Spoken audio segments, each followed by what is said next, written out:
Good morning and welcome to our 84th weekly webcast. If this is the first time you're joining us, welcome.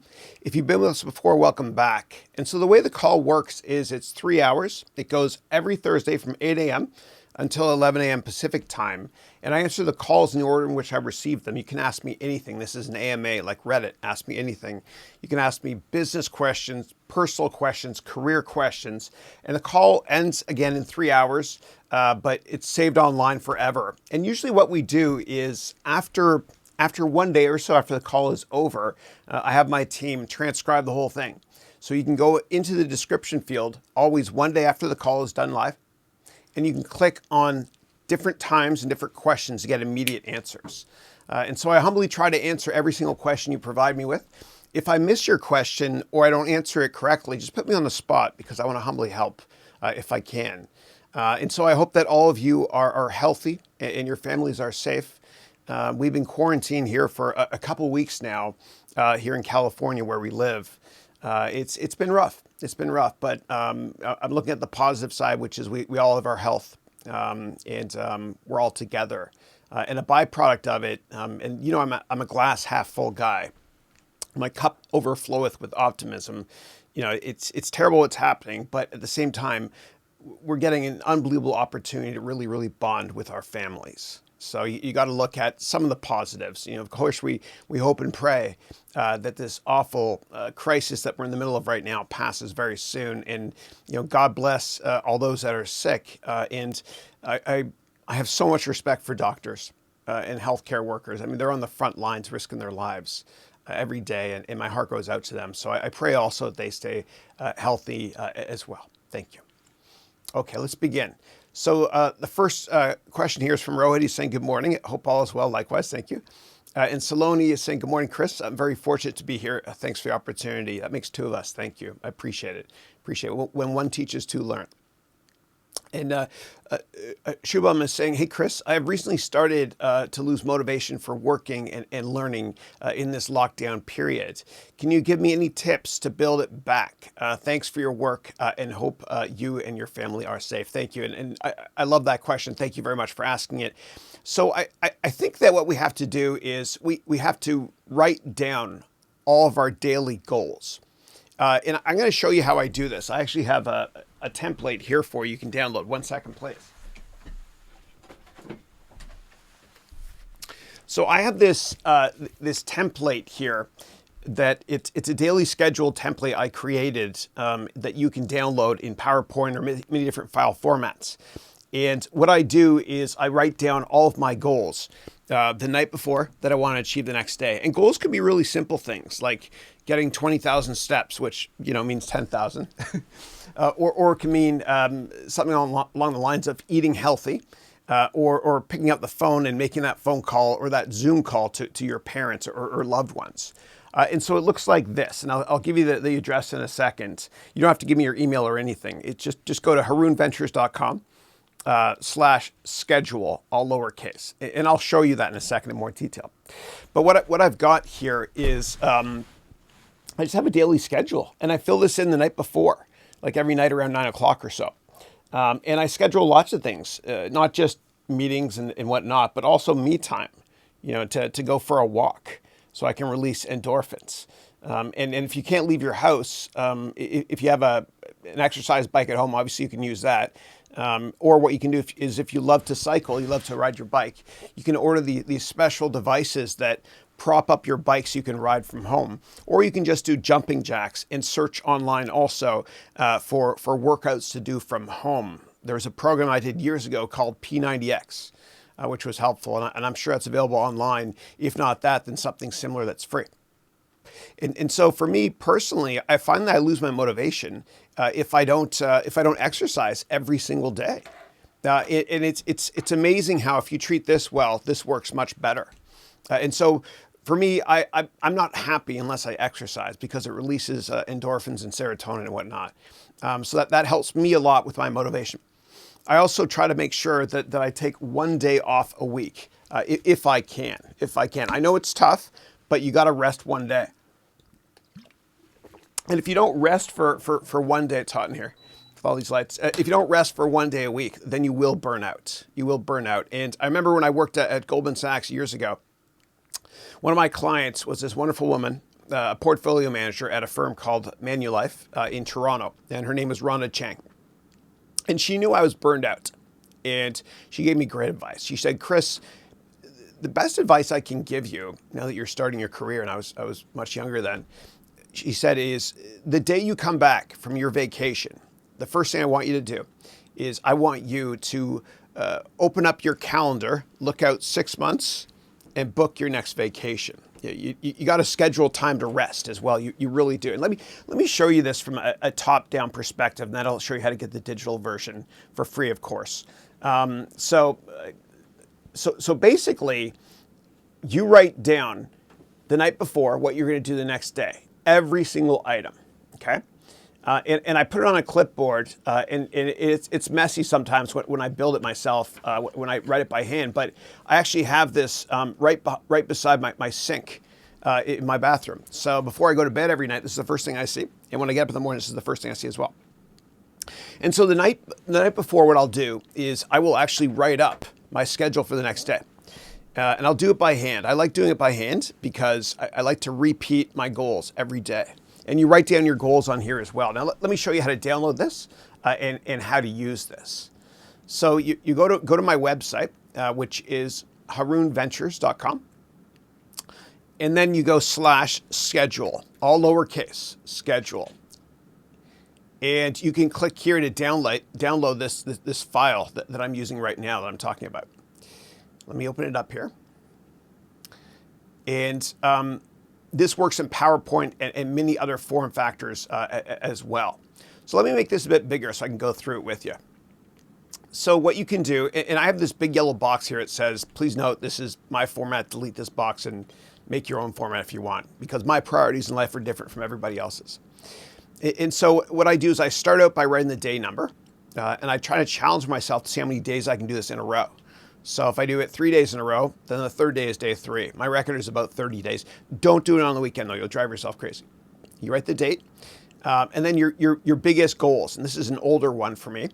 And then what I do is, and I'll come back to this stuff in a minute. It's personal, it's for me, but you customize the way you want to. I then write down what I want to accomplish the next day. So at 9 p.m., I'll write down my goals for the next day. And I'll include time for family and for dinner for 4 hours, which ends up being 2, because it's my fault. James Cameron said, by the way, a great Canadian director, he directed Avatar, wrote it as well, and Titanic. He said, if you set your goals high and you fail, you'll still fail above everyone else's expectations, including your own sort of. So I schedule when I get up, 6:30, which means 6:40 with the snooze button. Then I put in all my daily tasks here. Walk as well, that's hard-coded. I have to go for a walk. And Steve Jobs used to always go for a walk every day. And this is how he came up with his creative brilliance, because you're releasing serotonin again in your mind when you're walking. It's amazing how this rewards this for treating it well. I get my best work done first thing in the morning. I'm fresh right now. It's first thing in the morning for me here in California. But I find the afternoon I kind of slow down. And so what I like to do is I like to go in the garage here, and I have this used crappy old elliptical trainer. It's a cross-country trainer. It works out every muscle group in your body. And I put my tablet or my laptop there, and I do more work on that.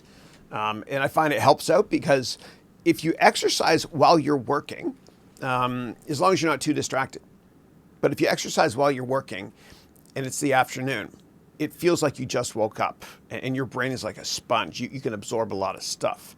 And I schedule in times to eat as well, and what to eat. I schedule my days, because you are what you eat. Or if you eat organic food now, you are what you eats.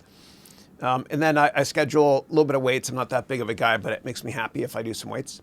And then bedtime, yeah. And then what I do is at 9 p.m., I schedule the next days. But before I do so, I actually score myself. And I score myself out of 100%. And every violation I have, so to speak, and this is very subjective, I'll take off 5 or 10%. So I'll go up here, and again, we're different. Everyone's different. So I put God first always. If I didn't pray that day, I'll take off 20% actually. And then comes family. And if I didn't spend time with family, I'll take off 5 or 10%. Diet, if I didn't eat properly, I'll take out 5%. If I do weights, take off 5%. And this is other personal stuff. Sleep, I like to get about 8 hours a night, 7 to 8 hours. Otherwise, I penalize myself here. And then on this side here, did I put my customers, you, the students, first? And here, did I make sure not to surf the internet, not to email too much? Did I get my steps in, my body mass index? I have an Omron device. I track my body fat. And then did I wash my face twice a day? Dude, if I forget one day, it's disaster. Anyway, did I plan my meals? And then did I achieve certain goals? And I write down my goals over and over and over again every day here. And this is, did I send out social media stuff, whatever, LinkedIn, whatever it is, yeah. And then at the very bottom here, I score myself out of 100 as well. If I missed a meeting or didn't accomplish as much as I wanted to, I'll take off marks as well. And so very rarely do I get 100%. Again, you can download this from my website, harounventures.com. You don't have to put in your email or any of that stuff. You just go to harounventures.com/schedule and download it. And that makes me much more productive and motivated too. Now I want to show you one thing. I have a premium version of this as well. So I have this version here for my MBA students. And I have an MBA degree program. You can go to harounventures.com and check it out. It's much more advanced, but I also, what I do, and I'll show you this a little bit closer up here. What I do here is I provide it to my students in OneNote format, which is a free program from Microsoft. I also give them PDF formats. They can change themselves. LibreOffice format, which is a free version of Office. My French is awful, but Libre means free. And then it also works in PowerPoint, of course. So that's what I humbly recommend doing in order to increase your motivation. You know, sometimes your brain is telling you that you're not getting enough breaks either. And in these difficult times when we're all quarantined at home, I think it's really, really important more than ever to take your breaks. I know some of us can't even leave the house. It's terrible. It's just awful. But you can still exercise at home. Just go to YouTube and do a search on exercise from home. You can do yoga. You can do calisthenics. You can do anything you want. And if you have family members, you want to make it fun. And if you have an old Wii, you can play Wii tennis with each other. And there's many games you can play together on the Wii if you want to go and repurchase that old product. And newer ones, of course, have exercises as well. There's virtual reality and all that fun stuff. So anyway, I hope that's helpful. If you have additional questions about this, please let me know. And thank you as always.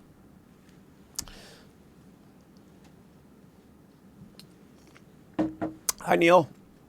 Neil's saying, hello, Mr. Haroun. Please call me Chris. I had this question for you. Is day trading legal as a secondary source of income, even if I'm working as an investment banker? Yeah.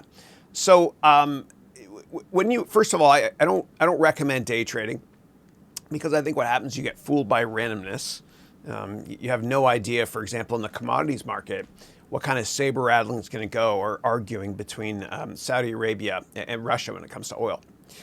You have no idea what's coming next. No idea. It's too hard to call stocks within a month because every month has 20 weekdays, which means 20 trading days. And you'll be fooled by randomness. Stocks can go up or down based on stuff in the short term you have no control over. Right? You can't even forecast it. You get fooled by randomness. So I recommend being longer term focused. And Warren Buffett famously said, the longer the view, the wiser the intention. Now, in terms of it being legal, if you're an investment banker, I'd be really careful with this. Because I would always talk to compliance in your company or your boss or human resources if you work in investment banking. But there's a lot of stocks that are on the restricted list. And when I used to work at Goldman years ago, certain stocks would be restricted. And you don't know why they're restricted. You'll never find out. Maybe it's because Goldman was advising or something. But if you were to transact in that stock when it's restricted, you could lose your job easily. And if you know something as well, and you transact, of course, insider trading, go to jail, and all that stuff. Obviously, we're not going to talk about that or do that. But I would check with your boss first before you buy any stocks if you work in a finance company. Yeah. Okay.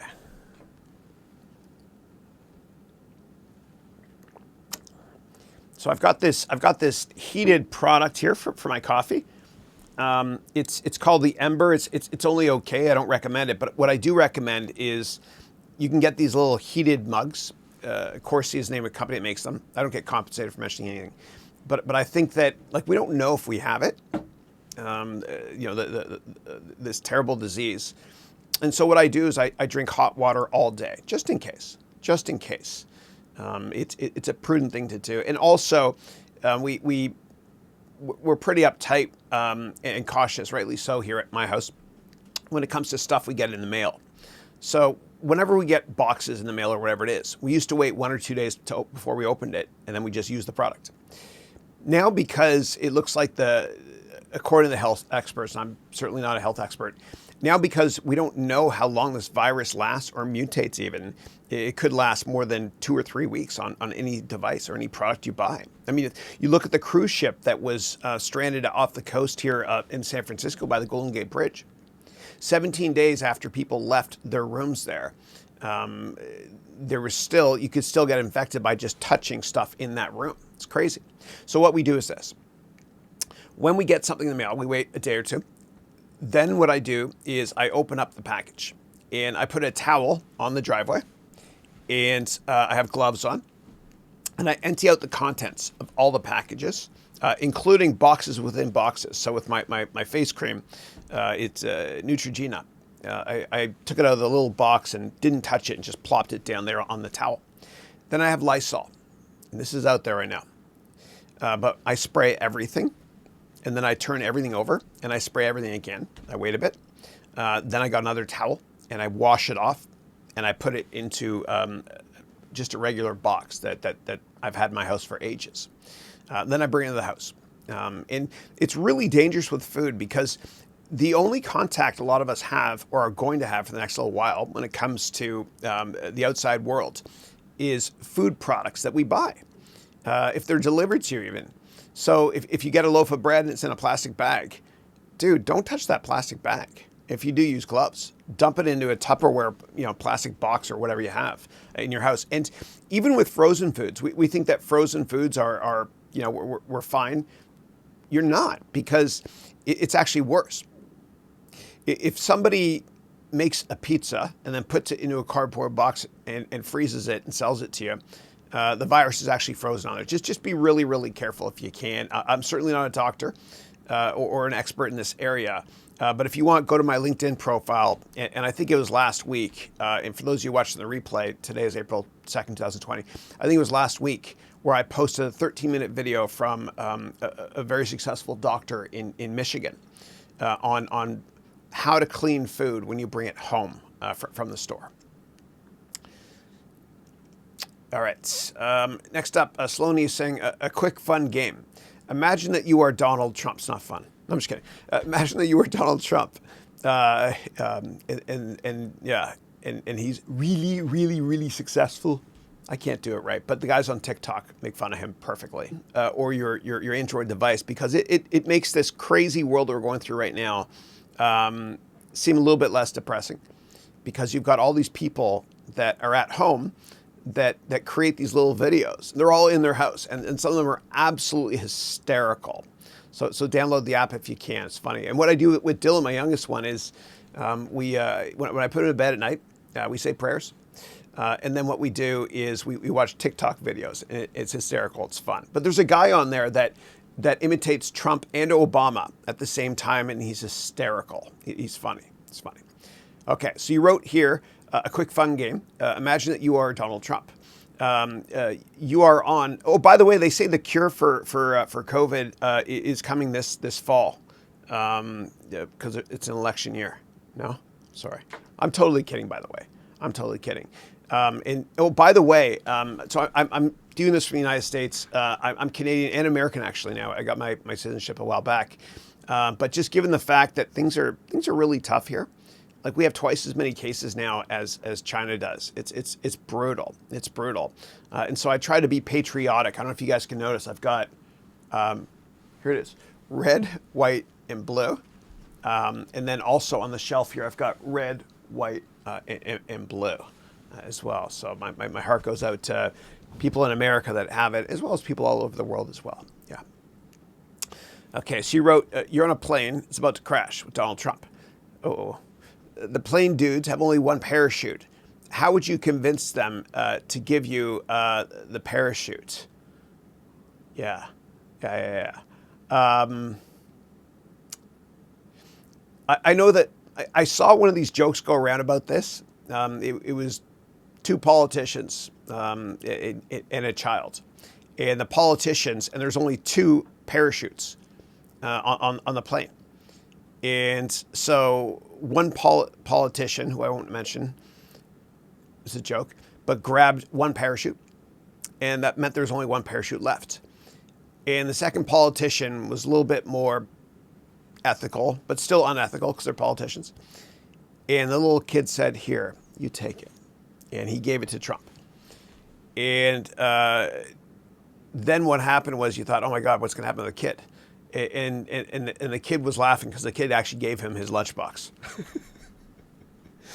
Yeah. Yeah. I wouldn't convince them to give me the parachute. I'd take the fall. Yeah.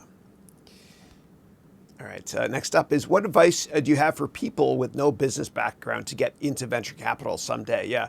So I recommend that if you want to get into venture capital, that you do it later in life, or at least you wait until you start a couple companies, because the issue is if you network a lot and you can get anything you want. Let me show you something. This will help you.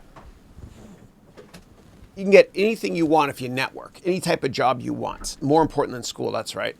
And you can go to my website, harounventures.com, and download this book for free. It's over 200 pages. It'll tell you how to get anything you want in life, any type of job. Okay. But when it comes to venture capital, if you network a lot, yes, you can get a job in VC. I don't recommend doing it, though, until you've started a couple companies.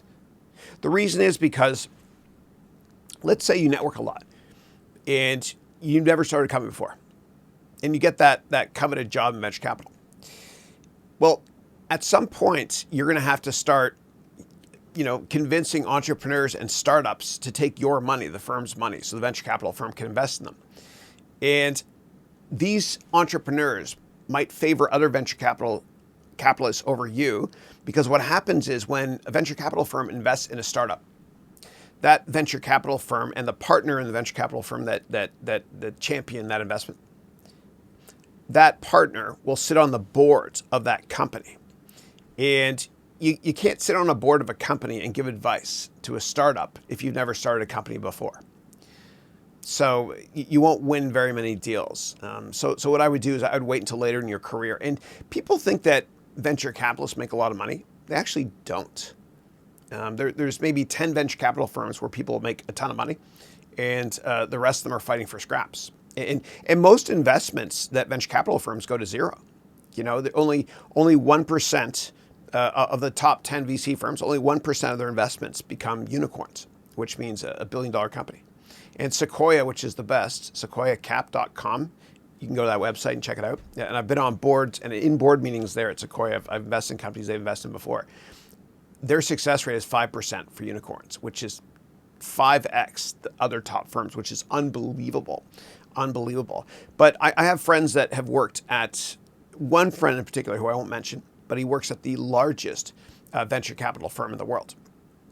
And he has not gotten a bonus in 10 years, right? So he's gotten his base salary, which is generous. It's not insanely high, but it's generous enough to get by here in the Bay Area. But he hasn't gotten a bonus in like 10 years. It's tough because when you invest in stocks, you can buy and sell stocks, liquid ones at least, and get out quickly. And just remember, illiquid stocks own you in a down market rather than vice versa. But when you invest in venture capital, you're kind of like a stockholder.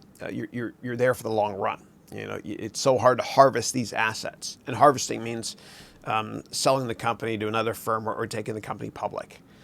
So I wouldn't do venture capital unless you've started at least one or two companies.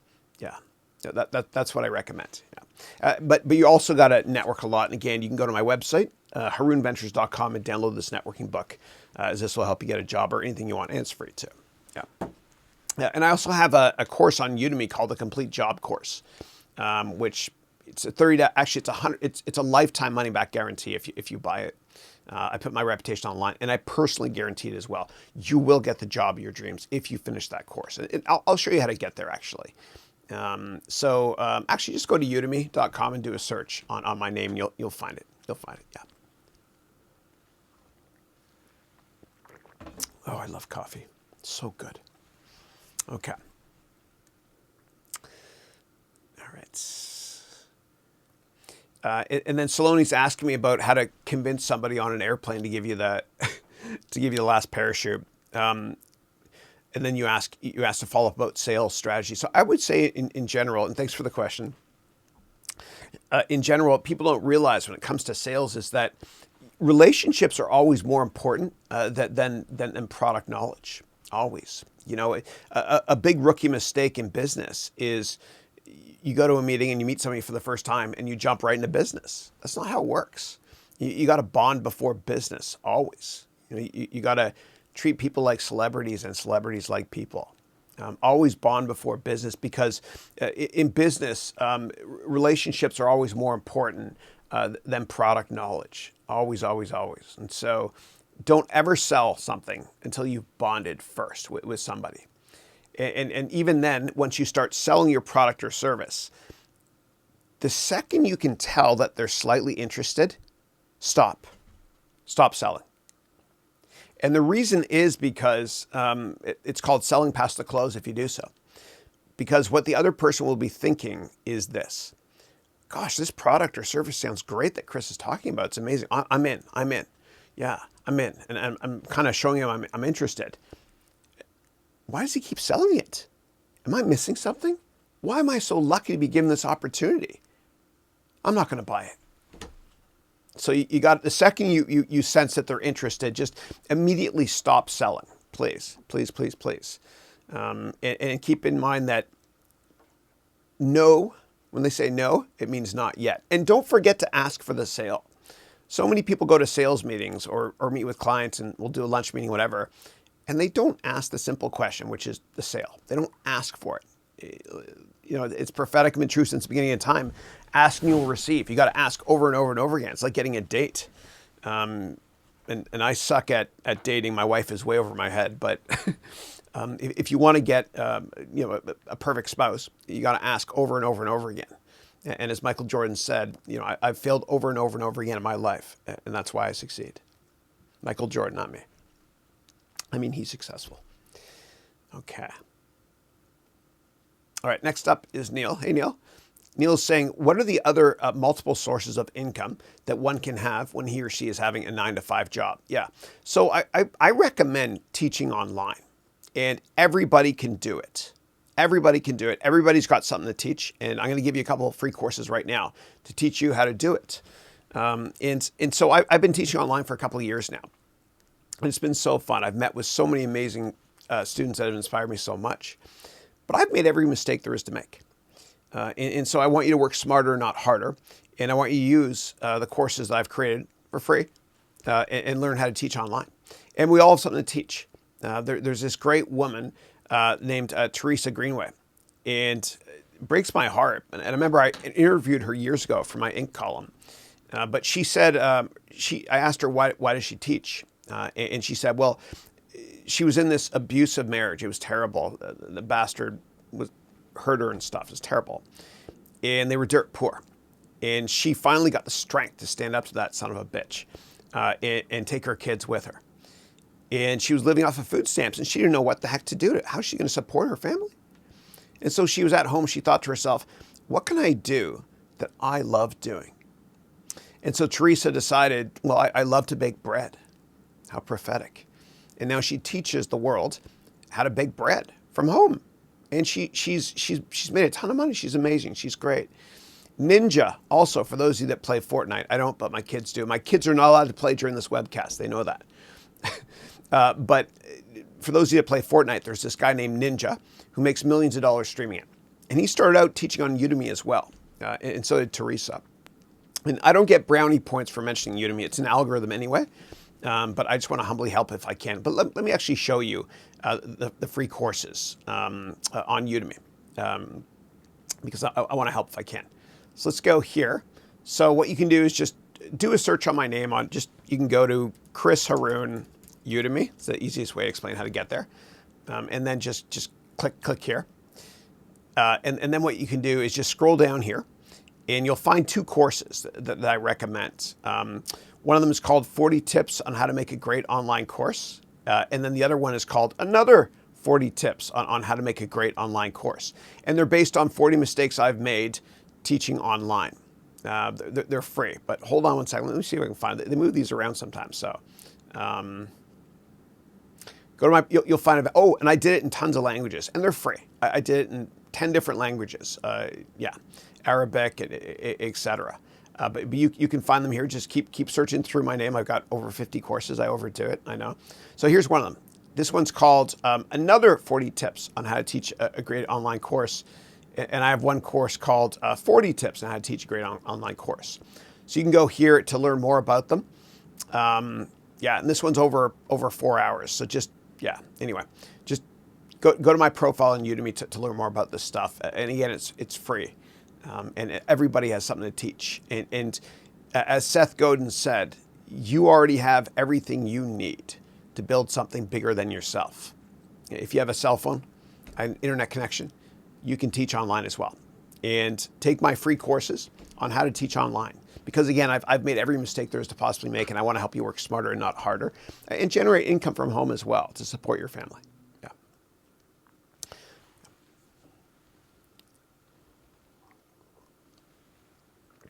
Okay. Next up, Rohit is saying, how many years does it take to reach the C-suite, meaning director, CEO, or president at a company? Is it something like 20 years? It depends how old you are and when you started in the company. It can take 30 years sometimes. Just think about the age of most CEOs. They're at least in their 50s. A lot of them. You can fast track it and make it by your 40s. If you're amazing, if you can sell a lot. And sales is the most important skill you can possibly learn in business. But if you start your own company, you don't have to wait at all, obviously. And if I can humbly help you start your own company, please let me know. And you can always take my complete business plan course to learn how to start a great company. Or if you're working at a big company, you can take my complete business plan course to learn how to start a new division at a company so you can grow your empire, so to speak. I hate corporate politics, but anyway, that's what I recommend. You're gonna have to grip and grin a lot, but you know what, dude? Like, you don't have to, you don't need to have degrees from the top universities in the world to excel. All you got to do is be able to network, and you can get my book for free on networking at my website, harounventures.com. I mean, there's a lot of people that have gone from the mailroom to the corner office, and the reason why they do so is because the person that works in the mailroom, quite often, they're really friendly. They'll give you your mail every day, and they'll say something along the lines of, did you see the great game last night? Sports is great boardroom talk. And I'll provide you with some proof. So the following people started in the mailroom and became CEO. So there's Sidney Weinberg, who was the CEO of Goldman for a couple decades. He started in the mailroom, no education. You also have the former president of ESPN, the former editor-in-chief and CEO also of Cosmopolitan magazine. You also have David Geffen. You have Simon Cowell, that dude from American Idol. And there's many, many more. Barry Diller, who owns a ton of internet companies as well. And what they're all good at is networking. Your net worth is your network. Relationships are more important than product knowledge. So you can get to CEO without the most incredible educational background if you network a lot. And people forget about your degrees after a while anyway. For example, at Google or online, if you want to, it's cheaper and it saves you time. If you want to learn how to program, I don't care how old or young you are, you can take great courses on Udemy from Angela Yu or Rob Percival. And they teach you how to code from scratch. And they make it fun, like a video game. And it's not complicated. I can do it, so anybody can do it. So you're never too old to start over again. Yeah. All right. Next up, what are the benefits of getting an MBA in your work life? What are the frameworks built and skills gained? Yeah.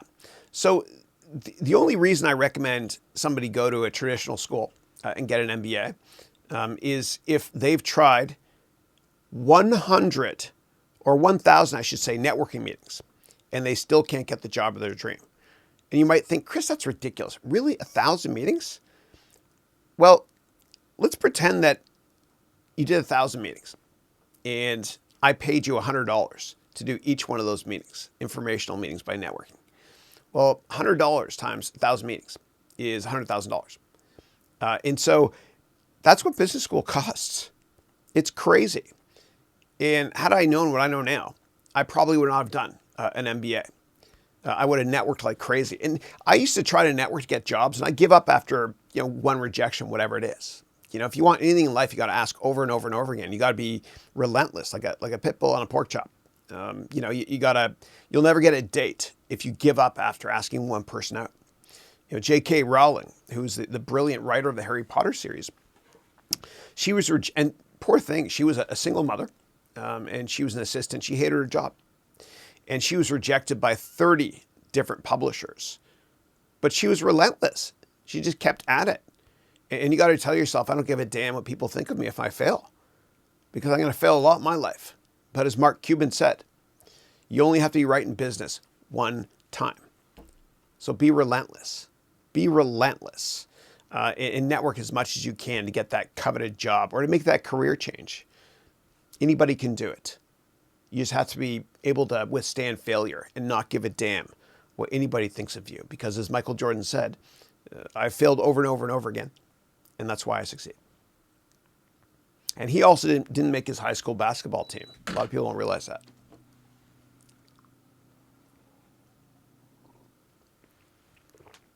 Yeah. Next question is, what are some frameworks you learn in business school? Yeah.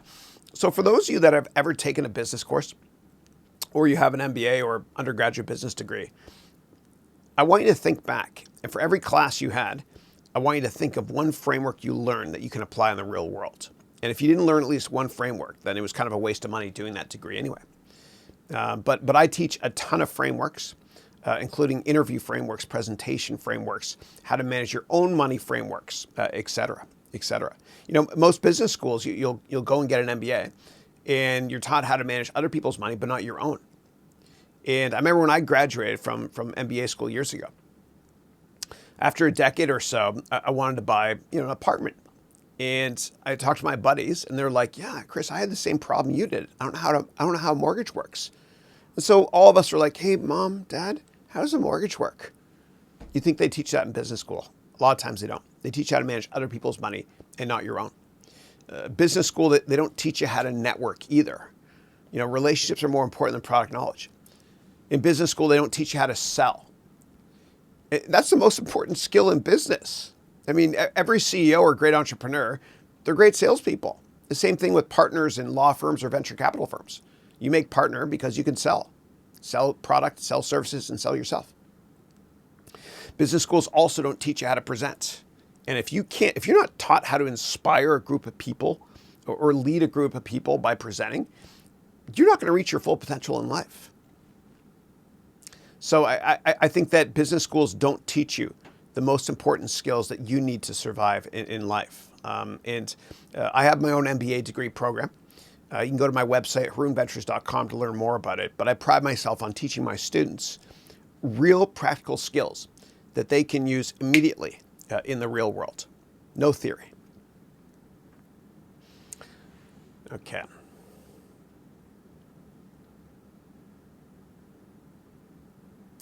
Next one is, I have my year-over-year revenue and costs with me. How do I calculate return on investments? Yeah, so you're gonna have to provide a little bit more detail than that, please. If it's a startup, it might be something as simplistic as of if it costs you $100 to create the company, and you get $10 in net profit every year, then that's 10% profit margin, right? That's your return on investment on an annualized basis. Yeah. But again, if you want, provide me with more details, and I'm happy to talk about that example in more granularity. Thank you. Next up, Rohit is saying, in today's time, Should one hop from one job to another every 2 years to grow your career and not have a career stagnation? Does staying loyal to a company for a long time not work anymore? Yeah, yeah. So I think you need to be loyal to your family first, yourself second, and then the firm third. Okay, I'm not telling you to be backstabbing and unethical, but the problem is, like, big companies, they tend to overhire, and then when things aren't great, they tend to overfire. They cut into muscle, not just fat. And it's tragic what we're seeing now. These big retail companies are letting hundreds of thousands of people go. They're cutting into muscle. It's terrible. And you always got to have a backup plan, because you can't predict what the next black swan event is. Like in 01, it was 9/11. In 08, we were within 24 hours of bank machines not working. And today in 2020, it's this awful healthcare crisis. And so it's always important to have a plan B just in case. If somebody calls you that's a headhunter, I want you to take that call. I want you to meet with them. Otherwise, what you're doing, I'm not saying don't be loyal to the people you work for and bite the hand that feeds you. But if you don't have a plan B, you're not putting your family first. And you have to have a plan B. And if your company gives you a cell phone, if you have the budget for it, buy the exact same cell phone for yourself. Just in case, you get a call from a headhunter and you want to take that call while you're at the office.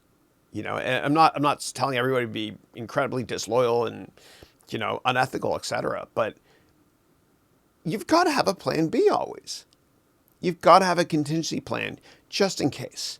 And the way it works is, a lot of times when companies have to let people go, human resources or upper management will tell each manager, we need one head from each of your teams, and we give you 2 weeks to do it. And so what they do is they let one person go from each team. And a lot of times the person they let go is not the least capable, but a lot of times it's the person that hinted and mentioned that they're thinking of maybe leaving the firm to go back to business school or to do something else, change careers. So you always got to keep your cards close to your chest. And DTA, don't trust anyone at work when it comes to this. And if you don't take these meetings with headhunters, then I think you're hurting your family.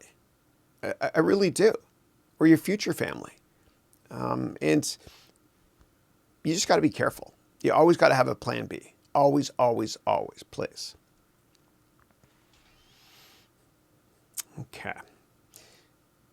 But in terms of jumping from company to company, it's tough, because I think that if you stay for less than 2 years at one company, if you do that too often, nobody's going to hire you, because it looks like you're jumping around too much, and it's a pain in the neck hiring somebody and then retraining them. Stay for at least 2 years if you can, or at least 2 calendar years. And I'll explain what that means. Let's say that right now it's September of 2020, and you start a new job, and by December 2020 you hate it and you want to leave.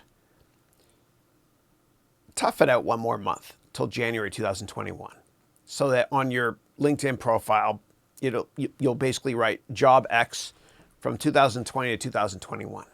You're not being unethical, you're just listing the years.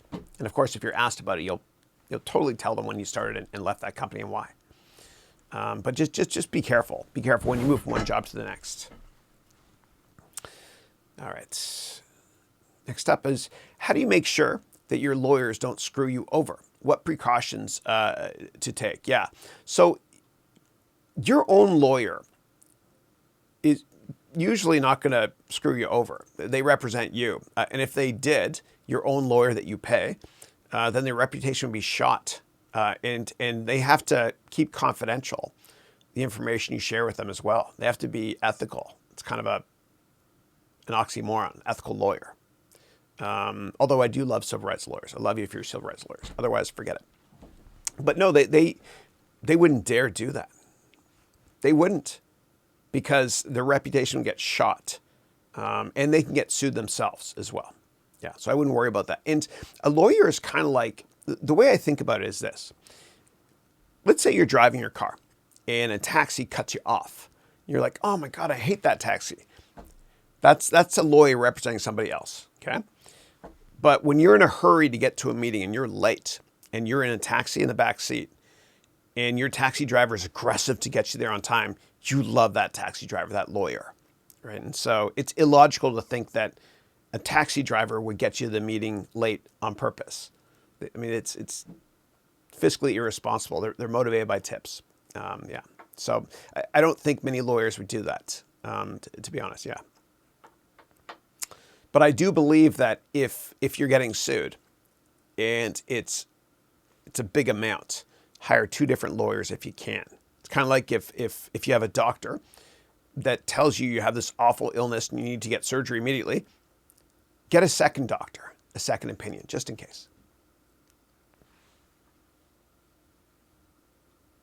Next up, Rohit is saying, what country has a better quality of life according to you, Canada or United States? Yeah. Oh, dude, it's tough. That's a tough call because I'm Canadian and American. I was born in Canada. I live in the States now. I love both countries. And it's a tough time in America right now because we now have more cases of this awful flu than we have twice as many cases as China has. And I'm trying to be patriotic. I've got red, white, and blue, and also red, white, and blue today. It's hard. But let me talk about the differences. So Canada has socialized medicine, which I love. And I think everybody in the world should have access to free healthcare. I do. So I love that about Canada. Canada does have higher taxes sometimes, which I don't like, but you are getting healthcare included, so it's a toss up. Yeah. In America, it's easier to start a company. Just from an employee perspective, like in Canada, in some parts, and I love Canada. It's tough for me to have this conversation even. But if you let somebody go, they have a lot more rights than America. America is very business friendly, a little bit less employee friendly, whereas Canada is a little bit more employee friendly and a little bit less so business friendly. They're still business friendly. So that's what I would say. In Canada, 95% of Canadians live within 100 kilometers of the U.S. border for commerce reasons and the weather as well. And so quality of life, it does get colder as well. But you know what, dude? Like I was happy in Canada. Maybe a little bit happier now. Obviously, I'm ecstatic. I have a great family, Christine and the boys. But I like the seasonal changes. And when I first got here, and there's no winter here really. I mean, it gets a little chilly sometimes, whatever, but no snow here in California where I am. When I first got here, I was like, oh my God, thank God I don't go through another winter. And then it kind of got monotonous a bit. Like you look forward to the seasonal changes. You wear different clothes and stuff, and you always have something to look forward to in February in Canada because spring is just around the corner. And you never waste a nice sunny day. So I actually like the seasonal changes. I do. It mixes up the monotony that you have in some warmer climates, so to speak. Yeah. And I know somebody is on the call from Minnesota saying, "Oh, you're darn tootin', just move to Minnesota then, eh?" Actually, A is Canadian. Yeah. But I love both countries. Yeah. But I will say America is so there's a political spectrum. A lot of you know there's on one side on the spectrum is right wing, meaning very pro business. On the other side of the spectrum is discussing communism.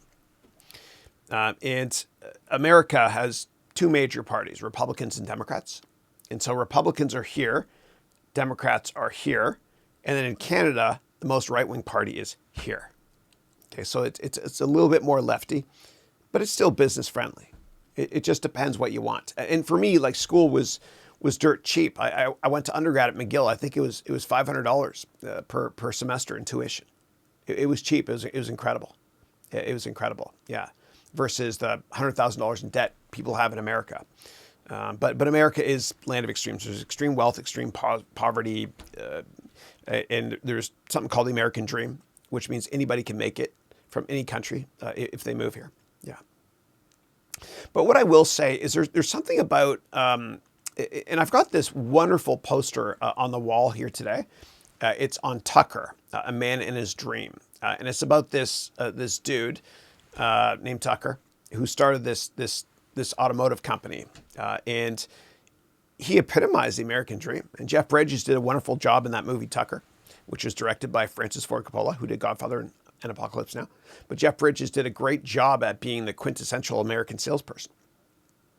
And I remember when I was a kid in Canada, growing up in the 80s, I remember the cover of Time and Newsweek magazines were stories like, this is the downfall of the American student. You know, and I hear it every couple of years, that American students are 50th in the world in math and 50th in the world in sciences. And that doesn't matter.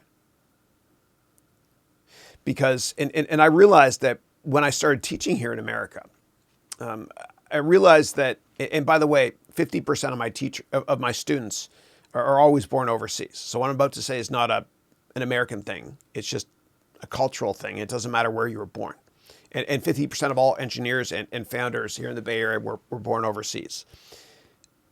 But I discovered when I was teaching here that American students, regardless of where they were born, but American students are number one in the world in the most important economic category that nobody talks about, which is confidence. And with confidence comes the ability to sell a dream, you know, like Tucker did there. Or with confidence comes the ability to sell something that sounds really boring, like cloud software. Mark Benioff makes it sound awesome. With confidence comes the ability to sell yourself and basically get anything you want.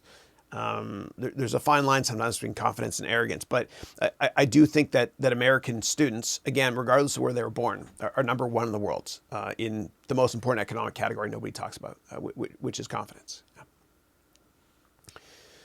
All right. Next up, what are your tips for becoming a team leader when you've been given a group of people who you have to lead? Yeah. So leaders listen. I want you to, if you're new to managing and if you've just been given a bunch of people to manage, what I want you to do is I want you to set up a coffee meeting with every single one of them and listen. Just listen. And yeah, some of them might be political, whatever, but some of them will really open up. And you can say, I just want to get to know you better, and I really value your opinion. I'd love to get feedback on how you think we as a team can be even more successful. And a big shout out to a wonderful man named Jacques Martin, who was my boss's boss when I worked at Goldman Sachs. And what Jacques would do is he would schedule coffee with everybody in the division, like 100 people, a couple times a year, and he'd listen. And so I think great leaders are ones that listen a lot. Also, great leaders, and I got this next one I'm going to share with you from the former CEO of Splunk, ticker SPLK, Godfrey Sullivan. And I got to know Godfrey as well when he was a CEO of Hyperion, which Oracle bought, a business intelligence company. And I know a lot of people who used to work for Godfrey. And I asked my buddies that work for him at Splunk, I said, why is Godfrey so good? And they said, because, he's a great leader, he motivates us, but also he praises in public and he only criticizes in private. There's nothing worse than destroying the morale of a company and your own attitude if you're berated or criticized in front of all your peers. And so I think great leaders listen, great leaders provide a lot of praise, and great leaders only criticize in private. And great leaders are very, very long-term focused as well. What Jeff Bezos does for all of his leaders in his company, what Jeff Bezos does is he has the head of the Kindle division and the head of the Prime division and the head of the ALEXA division, or whatever it is, Echo. He has them all write press releases in the future today. So a press release that's going to come out in a couple of years, whatever. And the press release he has them create today, each of his product managers, he has them do it, write a press release that's going to come out in the future, because once he gets it today, Jeff Bezos can understand where the gap is. And by doing that, it's kind of a goal-setting workshop for the people reporting to him. And it also makes him very, very long-term focused. You know, Amazon's extraordinarily successful because they've always been very, very long-term focused. And by the same token, great leaders are very, very long-term focused as well. Other thing great leaders do is they hire very slowly. Okay, like I remember when I worked at Goldman years ago, we had to go through 40 or 50 interviews, and the smartest people don't work at Goldman because I worked there, but people that get along with each other do. And the reason why you want to hire very slowly and interview people multiple times in different settings, you know, coffee meeting, group sessions, etc., presentations. The reason you want to hire slowly is because one bad apple, meaning one employee with a bad attitude, can destroy an entire company. So you got to hire slowly and then fire quickly. And I know that sounds harsh, but the people I've let go in the past, it's been my fault because I didn't interview them thoroughly enough. But you got to hire slowly and fire quickly. And a lot of times when your gut tells you to fire somebody, do it sooner rather than later, because you're hurting them and yourself. You're hurting them because they could be moving on to a different career that they're more passionate about. And obviously give them a wonderful exit package as well. And treat your employees well. Otherwise, you're a bad human being. And also they're going to talk. They're going to tell other people they got a crappy package, which will destroy morale in the company anyway.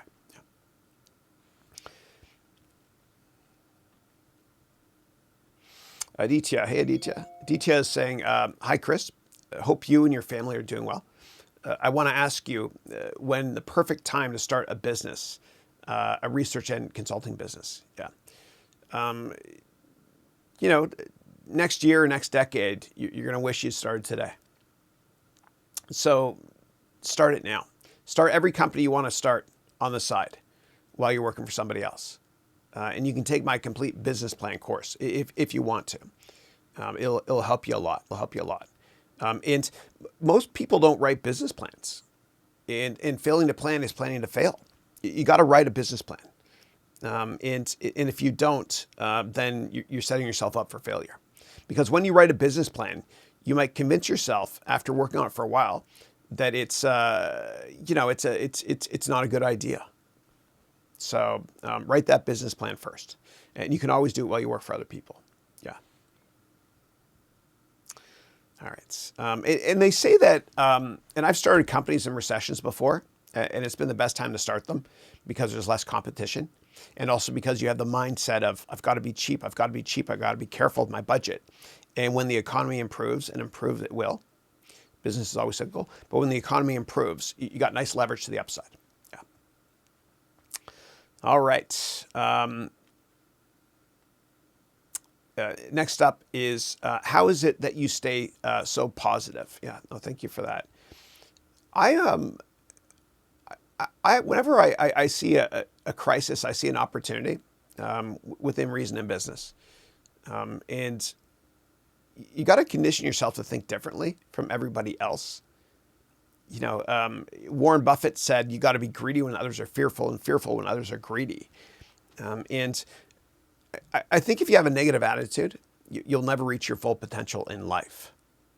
You know, I don't believe the cup is half empty or half full. My cup overfloweth with optimism.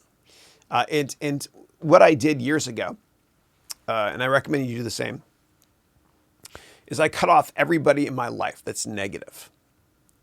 And when I was younger, it was usually 4 or 5 strikes, then you're out. And then you get a bit older and you're like, 1 or 2 strikes, you're out. And if somebody's bringing you down, they don't deserve to be in your life. They don't. And if they are in your life and they bring you down, I want you to tell yourself this. Unjustified criticism is a disguised compliment. You got to always focus on the positives. Always, always, always. And if people are bringing you down, I mean, dude, you're a product, and we are all a product of our environment. You're not a tree. You can move. Get those people out of your life that are bringing you down if you can.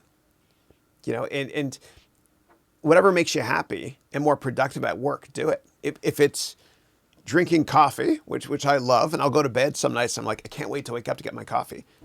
Then do that. If listening to classical music, like the soundtrack to Inception, which I love, or the original Blade Runner soundtrack, or listening to Enya makes you happy while you work, whistle while you work, then do it. You want to spoil yourself with things that make you happier while you work. That's what I would say.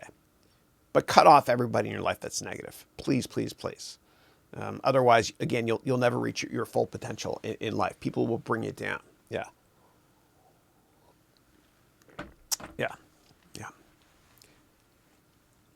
And also for me, this is personal, but for me, I usually don't worry about anything because I tell myself, God already knows what's going to happen. And that puts me at ease.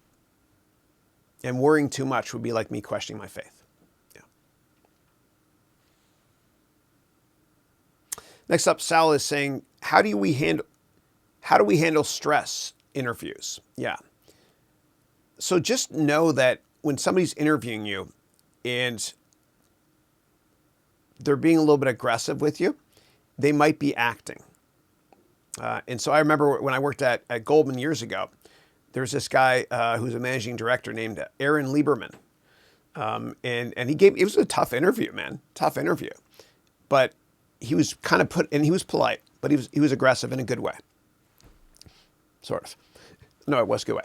But he interviewed me and he was a bit aggressive. And I got to know him afterwards, and it was a total act. He was doing it just to, I guess, make sure to see how I react to a difficult client. But just know that there's a good chance they're acting anyway. And tell yourself, this is just a test. Next up, Rawlings is saying, hello, I've been waiting for my day 2 on this weekly webcast. I believe there will be emerging business opportunities after this pandemic. How do I prepare and position myself? Yeah, it's a great question. And thank you for your support. I appreciate it, Rawlings.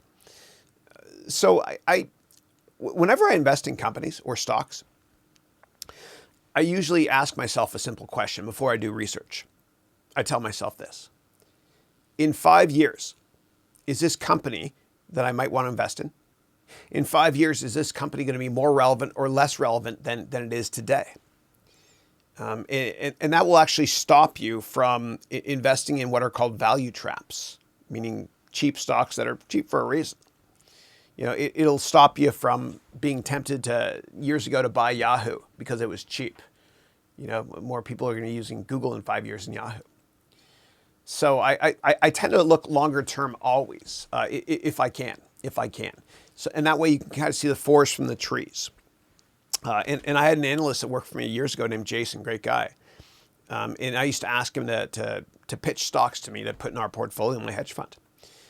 And he would always say to me, Chris, I don't know the path, but I know the destination. I want you to be long-term focused. I want you to think 5 to 10 years out always, please, whenever you think about investing in companies. And you can sign up for my MBA degree program to learn more at harounventures.com, or you can take my complete financial analyst course, where I teach you how to analyze companies from scratch. But my recommendation is that you build out a financial model, which is 5 to 10 years out, and then value a company based on earnings in 5 years. Because nobody does this. And the smart money is always long-term focused. Warren Buffett used to say, the longer the view, the wiser the intention. And Warren Buffett would also say, I got to give you a couple more quotes because there's a reason they call him the Sage of Omaha. He also says, the New York Stock Exchange is the only store in the world where consumers sell stuff when it goes on sale. Think about that. It's amazing. It's amazing. And when Buffett invests in stocks, he basically does so with the intention of knowing that the market might be closed for 10 years. Of course, it's not going to be. But that's how long-term focused he is. And for me, I've always invested in companies that people thought were expensive, but they're not expensive in my mind. Like years ago, I owned Amazon and LinkedIn before it got acquired. And people would say, Chris, you're crazy. You're investing in that company. It's 100 times earnings. And I would say, no, it's not. It's 4 times my earnings estimates in 5 years. It's got a PE of 4. And so you got to be very, very long-term focused. And I'm from Canada originally. And I love Wayne Gretzky. He's my favorite athlete, along with Michael Jordan. But Wayne Gretzky was a very, very successful hockey player, not because he skated to where the puck is, but rather because he skated to where the puck is going to be. And by the same token, I want you to invest in companies that people are going to like. I want you to be very, very long-term focused. The longer the view, the wiser the intention.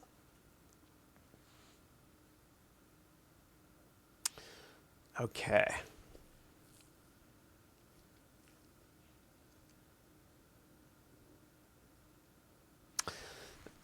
And in terms of how to position yourself while you're at home in this awful pandemic moment in human history, I think you can retool and take online courses. Not mine, but if you want to learn how to program and you've never programmed before, let me show you some great courses. And I don't get any brownie points from Udemy or anybody doing this because Udemy is an algorithm anyway. But let me show you Udemy here, okay? So let's go to. I'll go here in a new incognito window, and we'll go to Udemy. And I'm going to show you some great courses on programming. So there's this amazing woman named Angela Yu, and she's so passionate about teaching. She used to be a doctor, and she's in England, and she speaks gooder than me because she has a British accent. But what she does is she teaches people with insanely high reviews. My God, it's amazing. You know, how to create a website from scratch, or how to make an Android app or an iPhone app from scratch. And anybody can do this from the comfort of your own home. And the prices are very reasonable, and you get a 30-day money-back guarantee. You know, it's a win-win. You can't lose. So if you've always wanted to code, but never really tried it, or you're intimidated by it, now's the time to learn. And the average life expectancy since the 1950s compared to today is 26 years longer today than it was in the 50s. So whatever your age is, I want you to deduct 26 years because that's how old you are, at least up here, and physically too. So retool. You know, take this opportunity to take courses online if you have that luxury and if you have time, so that when things do get back to normalcy, you'll be armed with new skills. And even if things don't get back to normal for longer than we think, then you'll be armed with these new skills anyway, and you might be able to work online with these new programming skills you've learned. You might be able to go to websites like Upwork.com and sell your services, programming services, or Fiverr.com. That's Fiverr.com. Check out those 2 websites. They're great. Okay. And Rohit is saying, what place is the best for starting a company, networking-wise, San Francisco or New York City? Which place has more action? Which place is more happening business-wise? Oof, this is tough because I've lived and worked in New York City and the San Francisco Bay Area.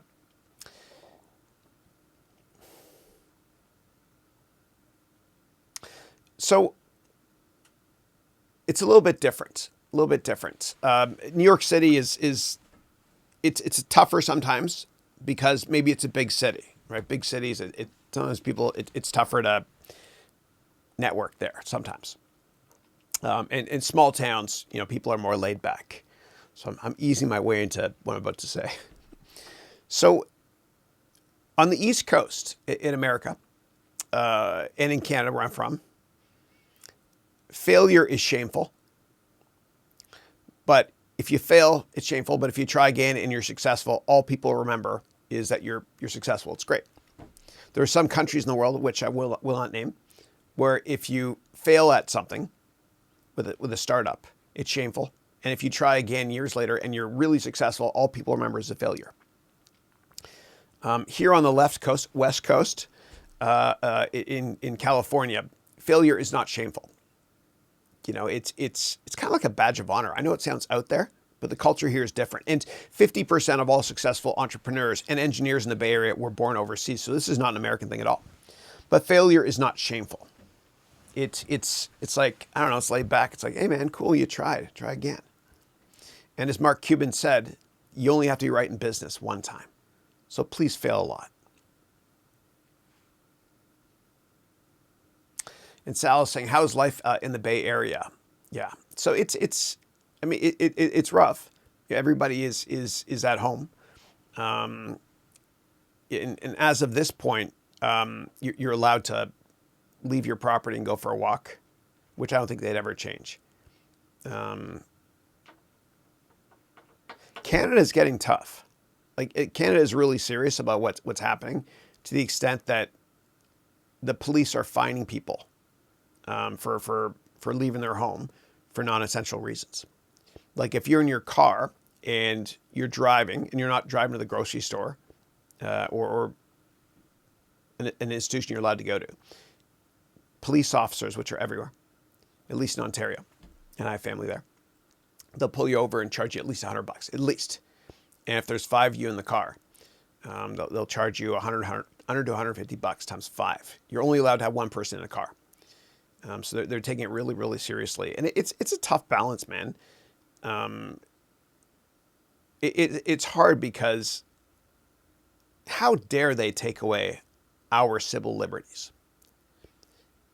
But at the same time, thank you for watching out for our health. It's a fine line. It's tough. And we've all seen just terrible videos of places in the world where there's sticks and they hit people, or police officers will beat up people that are leaving their homes. I mean, yes, we're all in this together, but there's got to be a civil way to do it. And Gavin Newsom, who is the governor of the state of California here, he gave a great speech. It was actually presidential. I think this guy's got a good chance to be president one day. But he gave a great speech, and basically he implied, look, we're not going to police it, but just we're all in this together. So, urge your friends and family and everybody you know to stay home. And yesterday he actually forwarded a video from Larry David. I've got to play it. I don't care if this is a copyright issue. I don't think it matters. But hold on one second. This is funny. So Gavin, he tweeted something yesterday. It was hysterical with Larry David. So let me play it to you. Why not, man? This will be fun. We're here to have fun too, right? All right. So let me go and find it. But Gavin Newsom, who's the governor here of California, he sent out a message yesterday, and I'm going to go because my dad, who I love dearly, he forwarded the message to me. It was Larry David. And for those of you not familiar with Larry David, he's the guy that wrote Seinfeld. So here it is here from my dada. Love you, Dad. Let me make sure it's loud enough. You guys got to watch this. Hold on. Hello, I'm Larry David. Let me crank this up. Hold on a second. Somebody put me up to this. And let me get my face out of the way too, so you guys can watch this without. I basically want to address the idiots out there, and you know who you are. Hello, I'm Larry David. Obviously, somebody put me up to this because it's generally not the kind of thing I do, but I basically want to address the idiots out there, and you know who you are. You're going out. I don't know what you're doing. You're socializing too close. It's not good. You're hurting old people like me. Well, not me. I have nothing to do with you. I'll never see you. But, let's say other old people who might be your relatives. Who the hell knows? But the problem is you're passing up a fantastic opportunity, a once-in-a-lifetime opportunity to stay in the house, sit on the couch, and watch TV. I mean, I don't know how you're passing that up. Well, maybe because you're not that bright. But here it is. Go home, watch TV. That's my advice to you. If you've seen my show, nothing good ever happens going out of the house. You know that.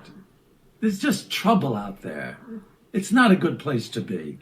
So stay home and don't see anyone, except maybe if there's a plumbing emergency let the plumber in, and then wipe everything down after he leaves. But that's it. Okay.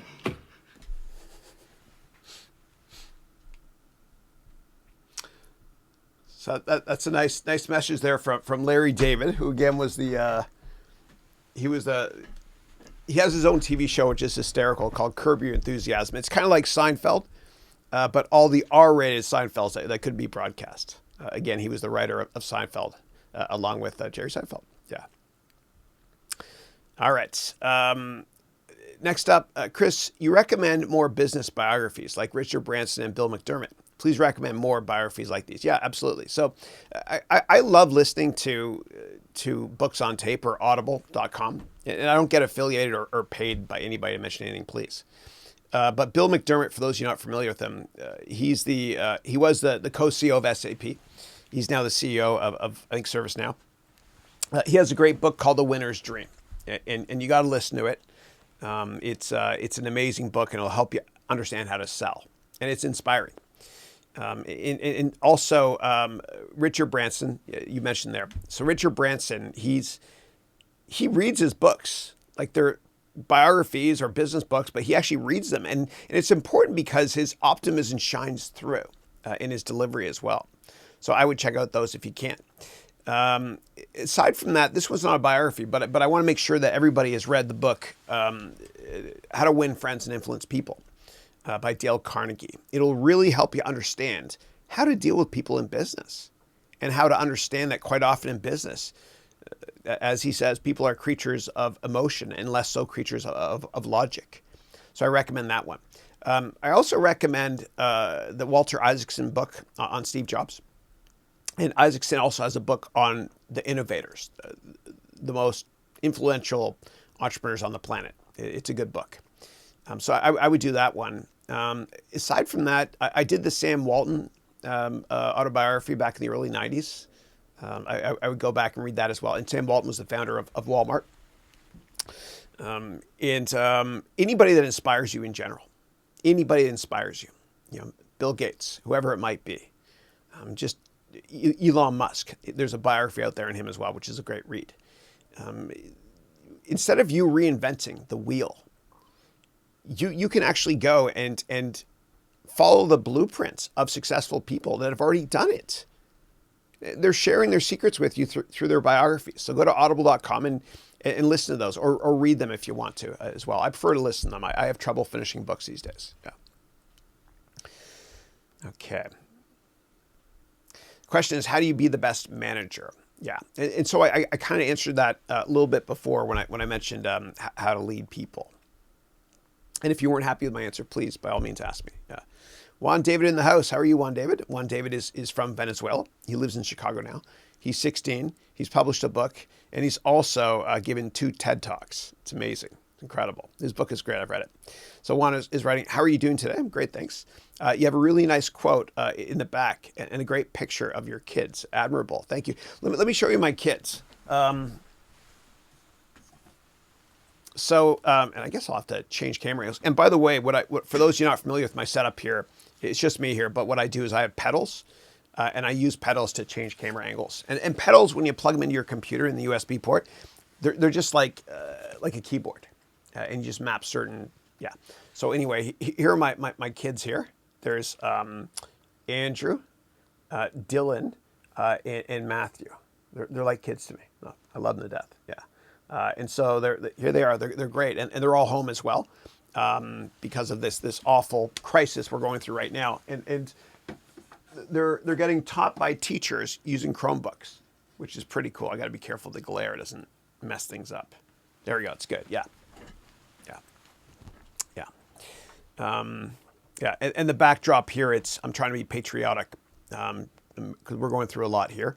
We have the largest number of cases now in the world, twice that of China now. And so I've got red, white, and blue, and also here red, white, and blue. United we stand. We're all in this together. And then Juan is saying, unfortunately, colleges do not work out super well, and that's fine. I'm keep going. Yeah, you mentioned you didn't get into the colleges you wanted to get into.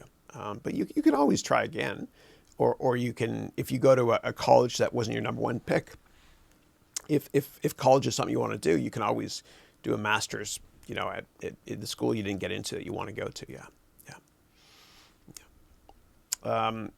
Next up, unfortunately, college does not work super well, and that's fine. Could you please watch it and let me know what you think? I don't know what you're talking about. Sorry. So you're not. YouTube doesn't let you share links here. Yeah.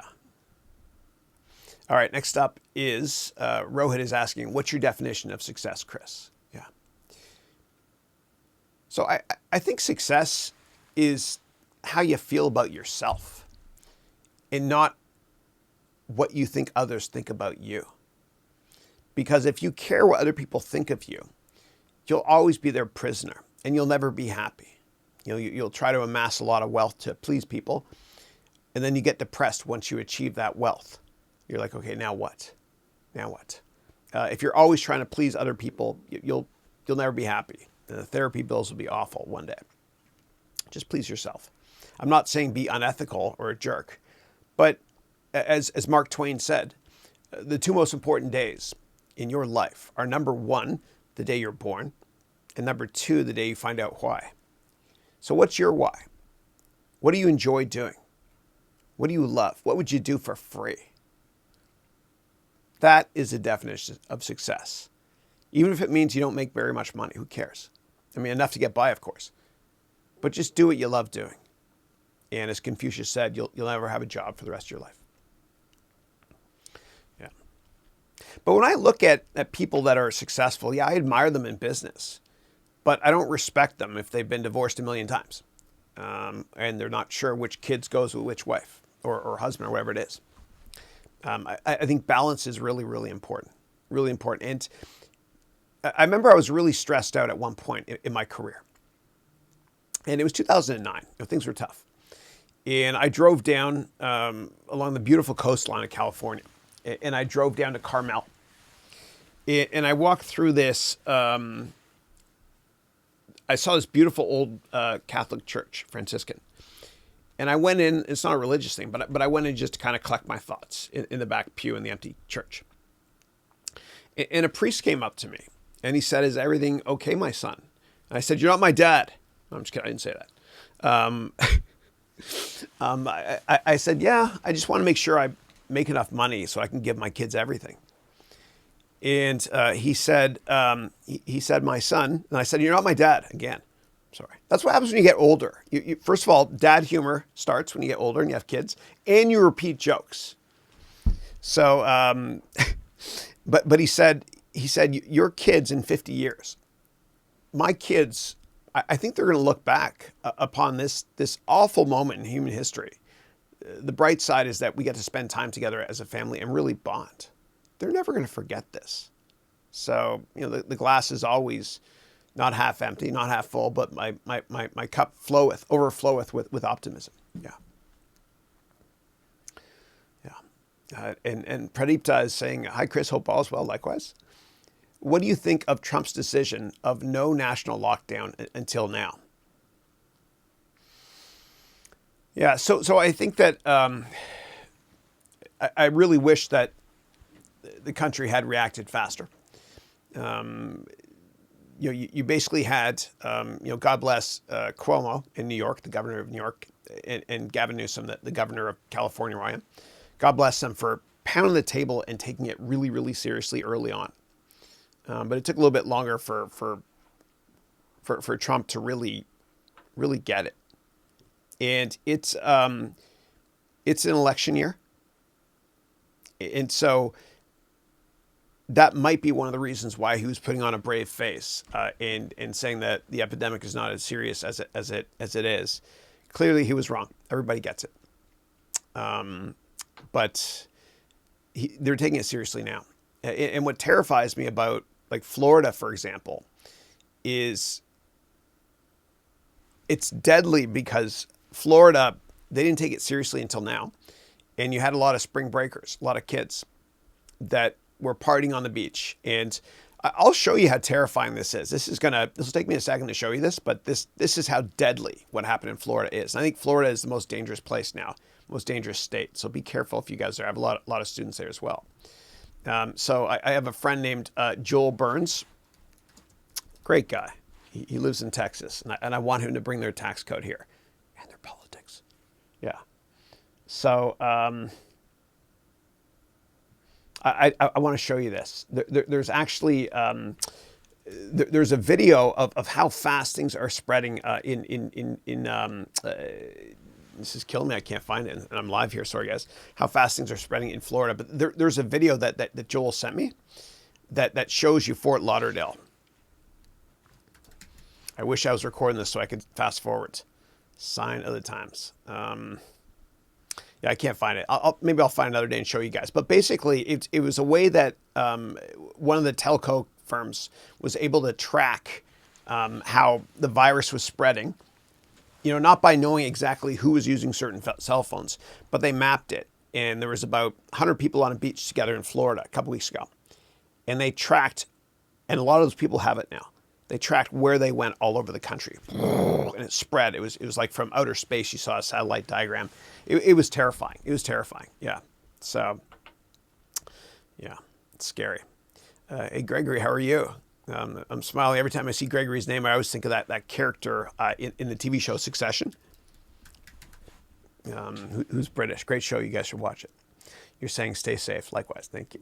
And Himanshu is saying morning, Chris. Hope you're doing great. Likewise, buddy. Always great to have you.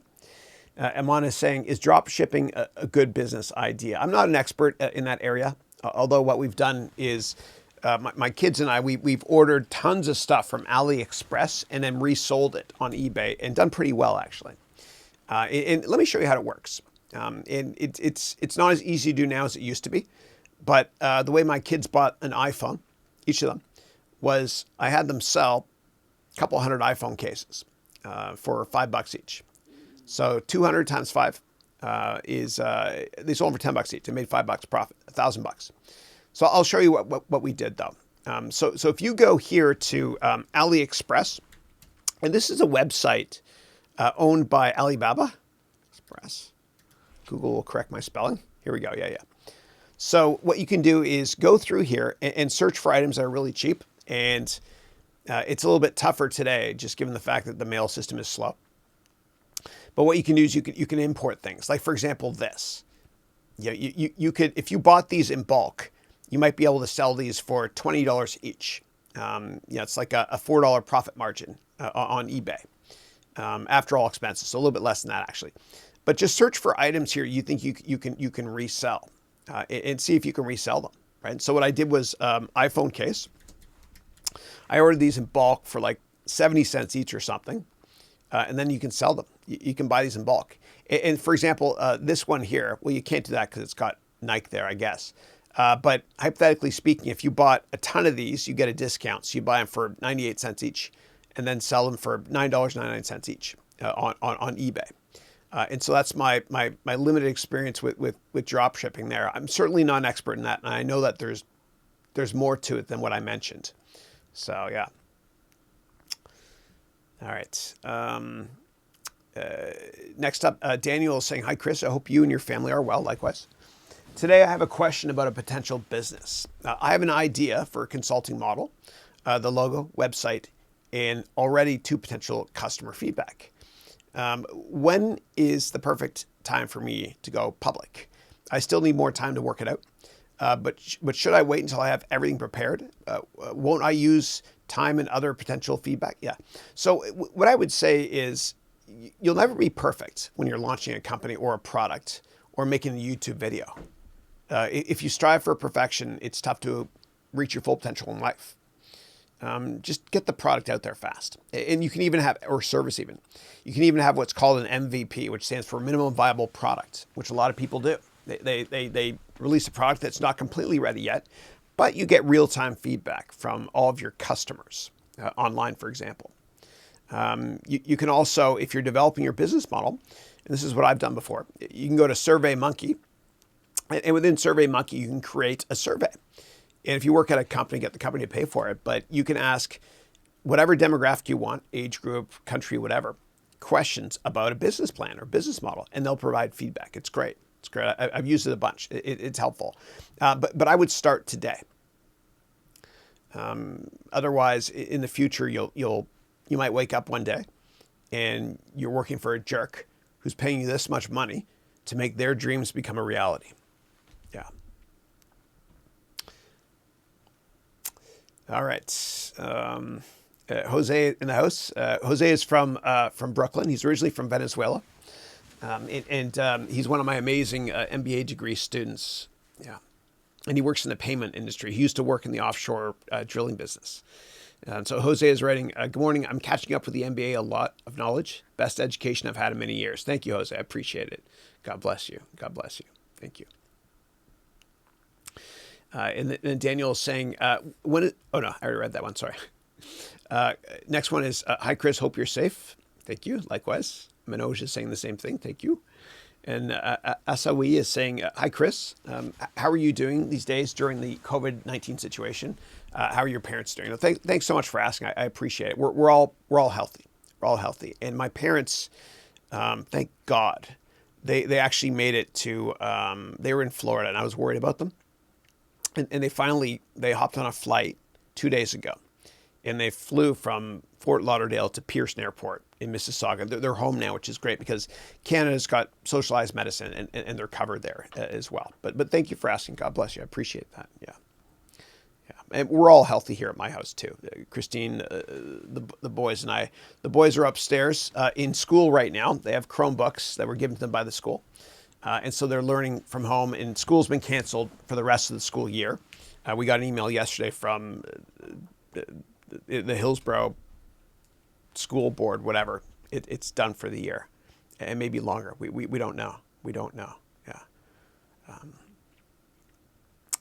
Next up is, I created a free app where investors can create portfolios and view the risks. My app uses the Google Finance API to grab the relevant data. How do I know if Yahoo is okay with this? Thanks. Yeah.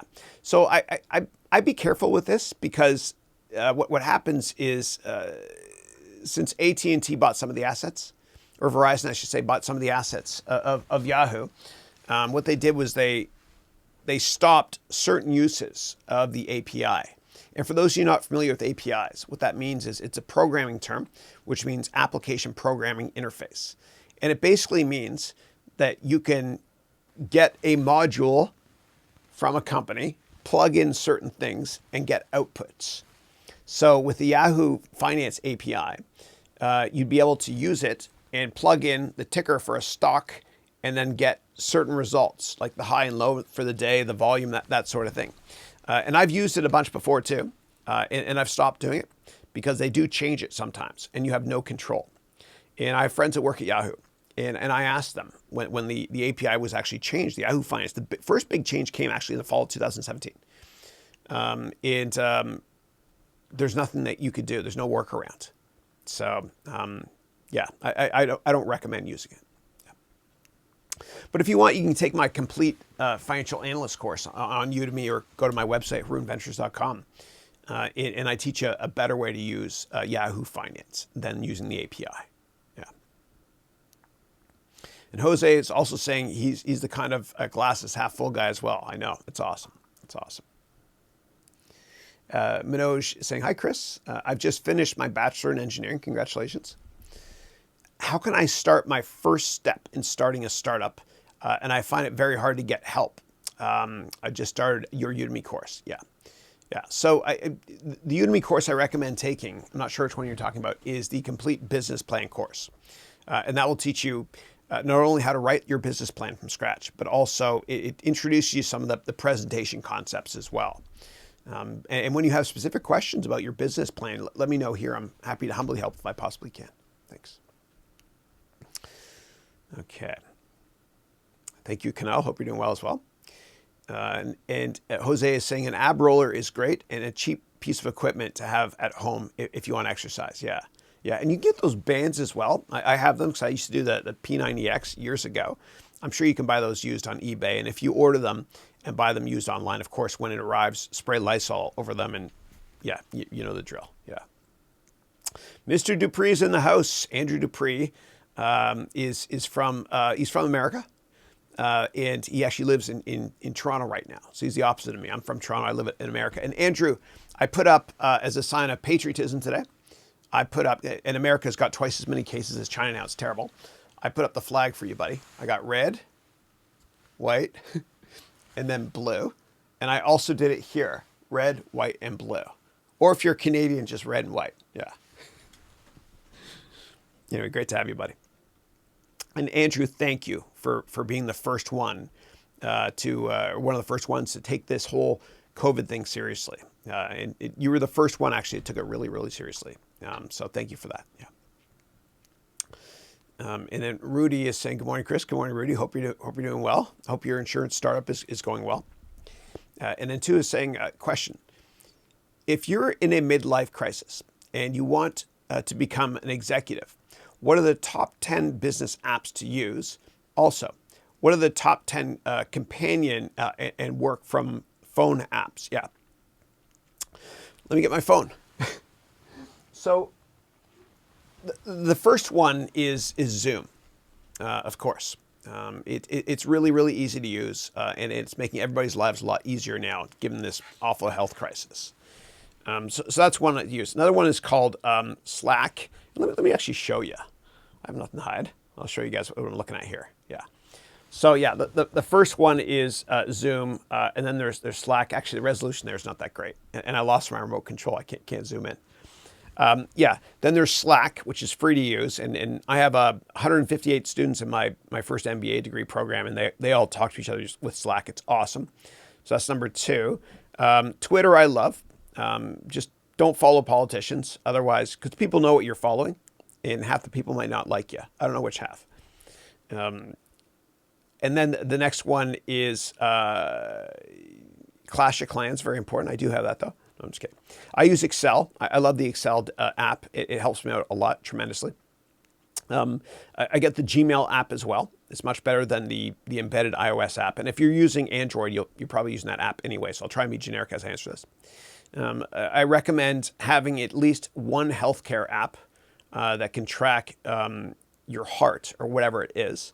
I use something called Whoop. That's WHOOP. And it's something that NBA players wear under their wrist. I use that as well to monitor my heart. And I'm part of this whole QS movement or quantified self movement.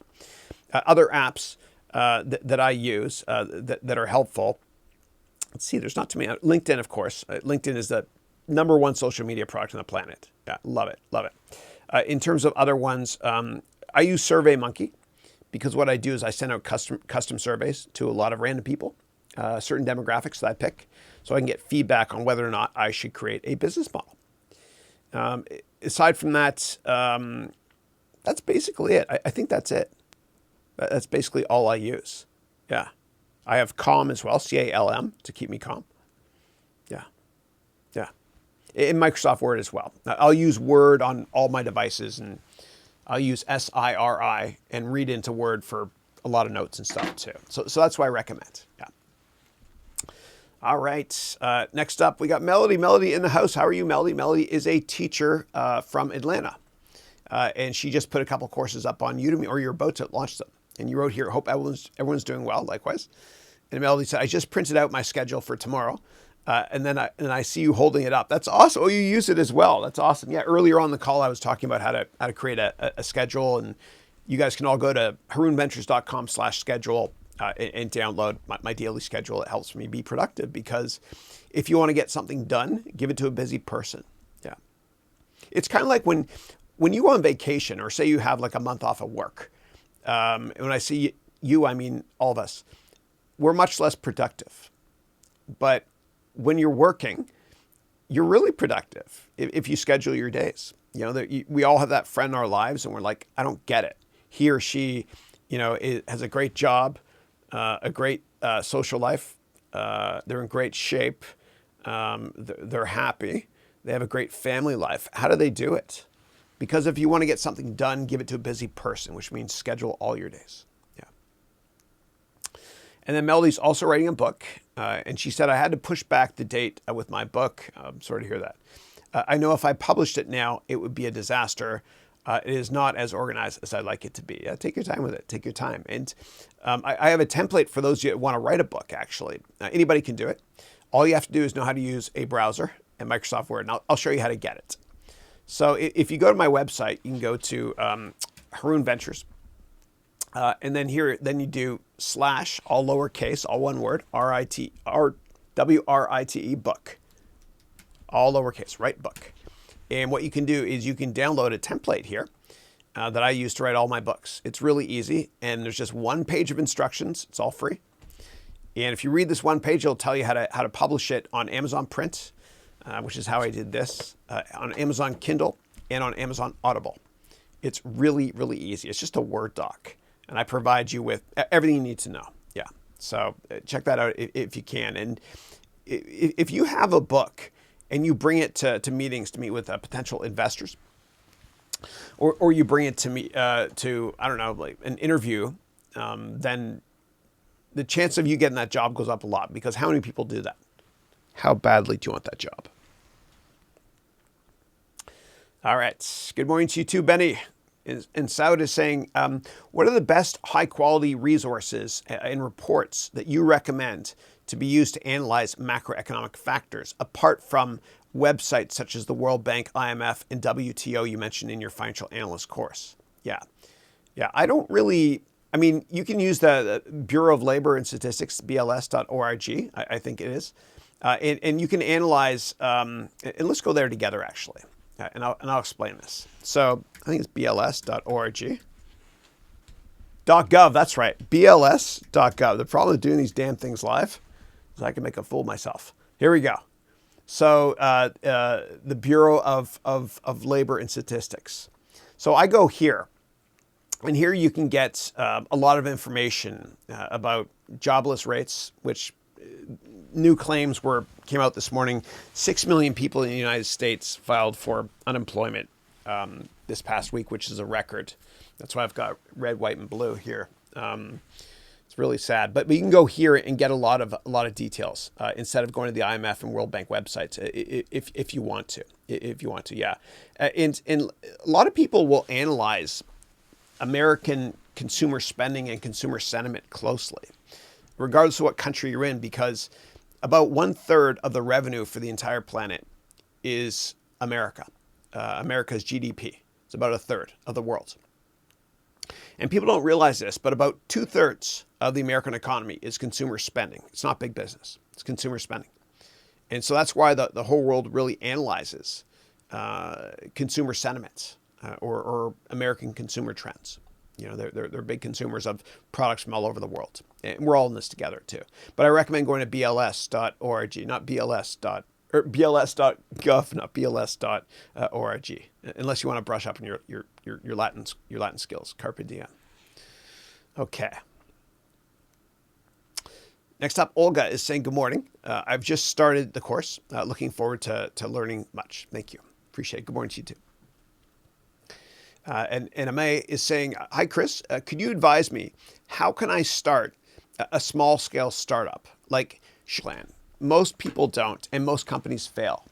And this is a cheesy quote of mine, but failing to plan is planning to fail. So you can go check out go to my website, harounventures.com, if you want to, and check out my business plan course. Thanks. Okay. Next up is Benny. Benny is saying, do you think the $2 trillion stimulus bill will trigger a depreciation on the US dollar since there's more money floating to the market? Yeah. So the way it works usually is, and this is not a pro-America thing, it is what it is. But whenever there's a big global crisis, the US dollar usually goes up relative to other currencies. Usually. Because people see it as a flight to quality. And the lowest risk investment you can make in the world are U.S. treasuries. And so what happens is there's usually some sort of a flight to quality to U.S. dollars from other countries that have really volatile or unstable currencies. Yeah. So, yeah. But I think money or cash is the worst investment you can make, because we just don't have control over how much the government's going to print of it. It's not fair either. You know, we work hard to make our money, and they can print tons more of it. That's not fair. That's why I recommend not having too much cash. I mean, enough to live on, but I recommend looking at stocks, bonds, real estate, commodities. Yeah, yeah. And my favorite investment is land. As my grandfather, God bless him, he's no longer with us, he used to say, Chrissy, buy land, they're not making it anymore. All right. Next up, Amin is saying, I feel bad because I had an interview with Dell for a junior financial analyst role, and they said that I don't have enough experience to fill such a position. They require 2 years of relevant experience. Yeah, I'm sorry to hear that. Sorry to hear that. What you can do, though, is let me know what kind of experience it is. If it's technology experience or finance experience, you can certainly retool and take technology and finance courses online. Let me know a little bit more about the job, and I'll help you out. I'll help you out. I'll provide my humble thoughts on how to bridge that gap. Yeah. And Jose is saying the USO, which is a United States Oil Index, it's an ETF. The USO just jumped when Trump said he'll cut oil imports from Saudi. So we'll see what happens. Yeah. And I think that there's the saber rattling between Moscow and Riyadh. It got a little bit less severe this morning. There's a couple news releases. That's what I'll say. Yeah. And Jose used to work in the offshore rig industry, and I really respect his thoughts on oil. Yeah. Thank you. Saud is saying, what are the best resources to understand the oil industry? Yeah. Well, let me ask you, Jose, what do you think? Jose is definitely better than I am at this. But what I'd recommend doing is following companies like Exxon, ticker XOM, and go to their website and also read the annual reports. Let me show you actually. So if we go here, Yahoo Finance, you can type in Exxon. Okay, XOM is the ticker. And wow, I guess it makes sense that Exxon's up a lot today because oil's up a lot today too, right? So you can read up on the company here. And then what you can do is you can also go to sec.gov. And this stands for the, see, we're still recording, good. This stands for the Securities and Exchange, which is a U.S. government entity that mandates that all companies that are publicly listed file all of their annual reports, quarterly reports, et cetera here. Yeah. So if we go here to company filings, what you can do is you enter in the ticker XOM, actually over here. XOM, that's a ticker for Exxon, which is a large oil company. And then what you could do is I recommend doing a search on 10K and just reading the annual reports here for the past couple of years. And this will tell you a little bit more about the company. And most people don't read these things, and you got to read them because they're free, and they list all the risks for investing in Exxon. And as you read through this, you can even do a search for the word risk, and then just look at all the 68 instances of the word risk up here. So I would read the annual report.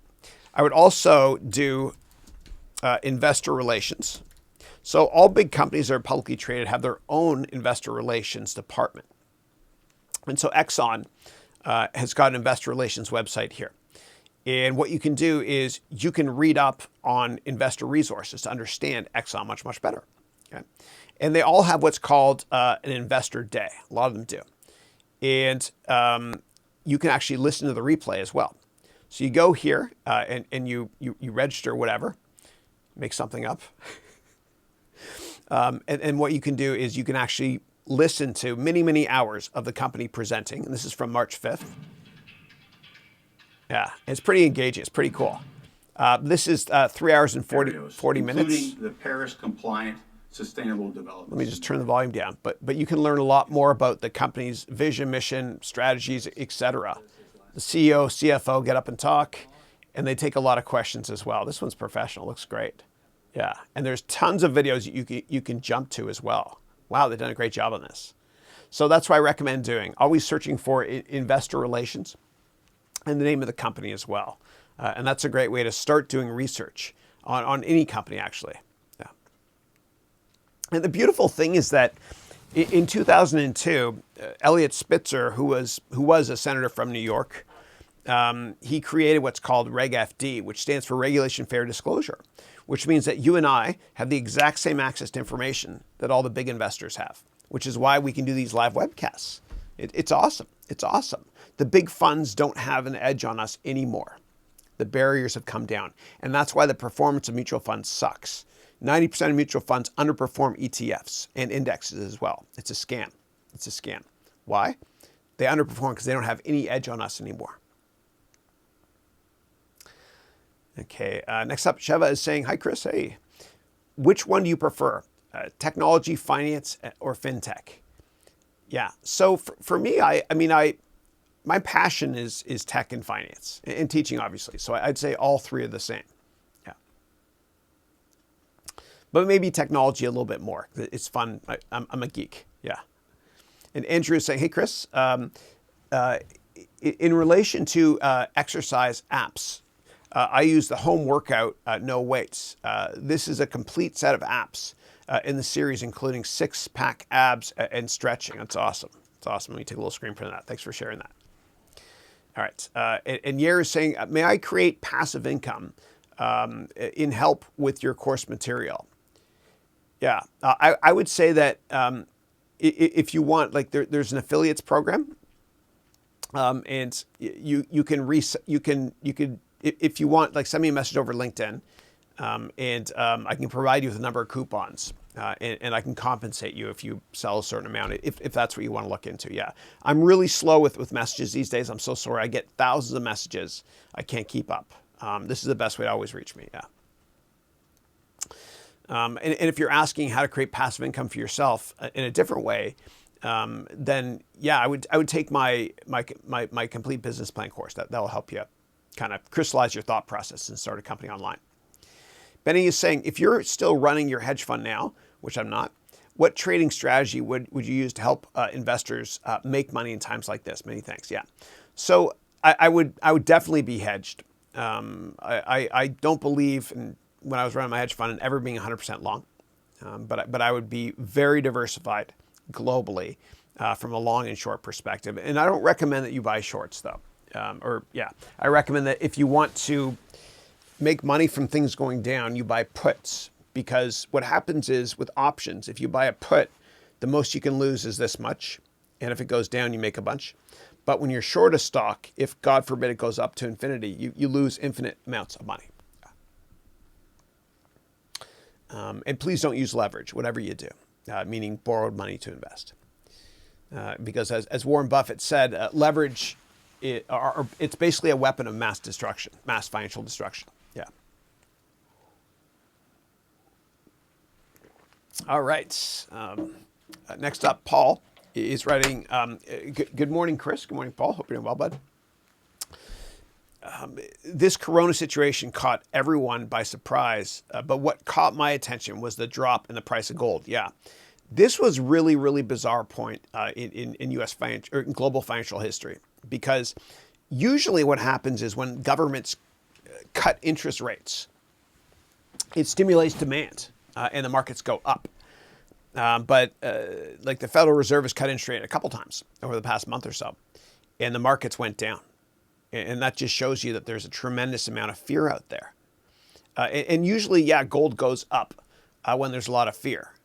But I've never seen this much fear to the extent that gold hasn't gone up a lot. Yeah. And so let me show you how to monitor fear. There's something called the VIX.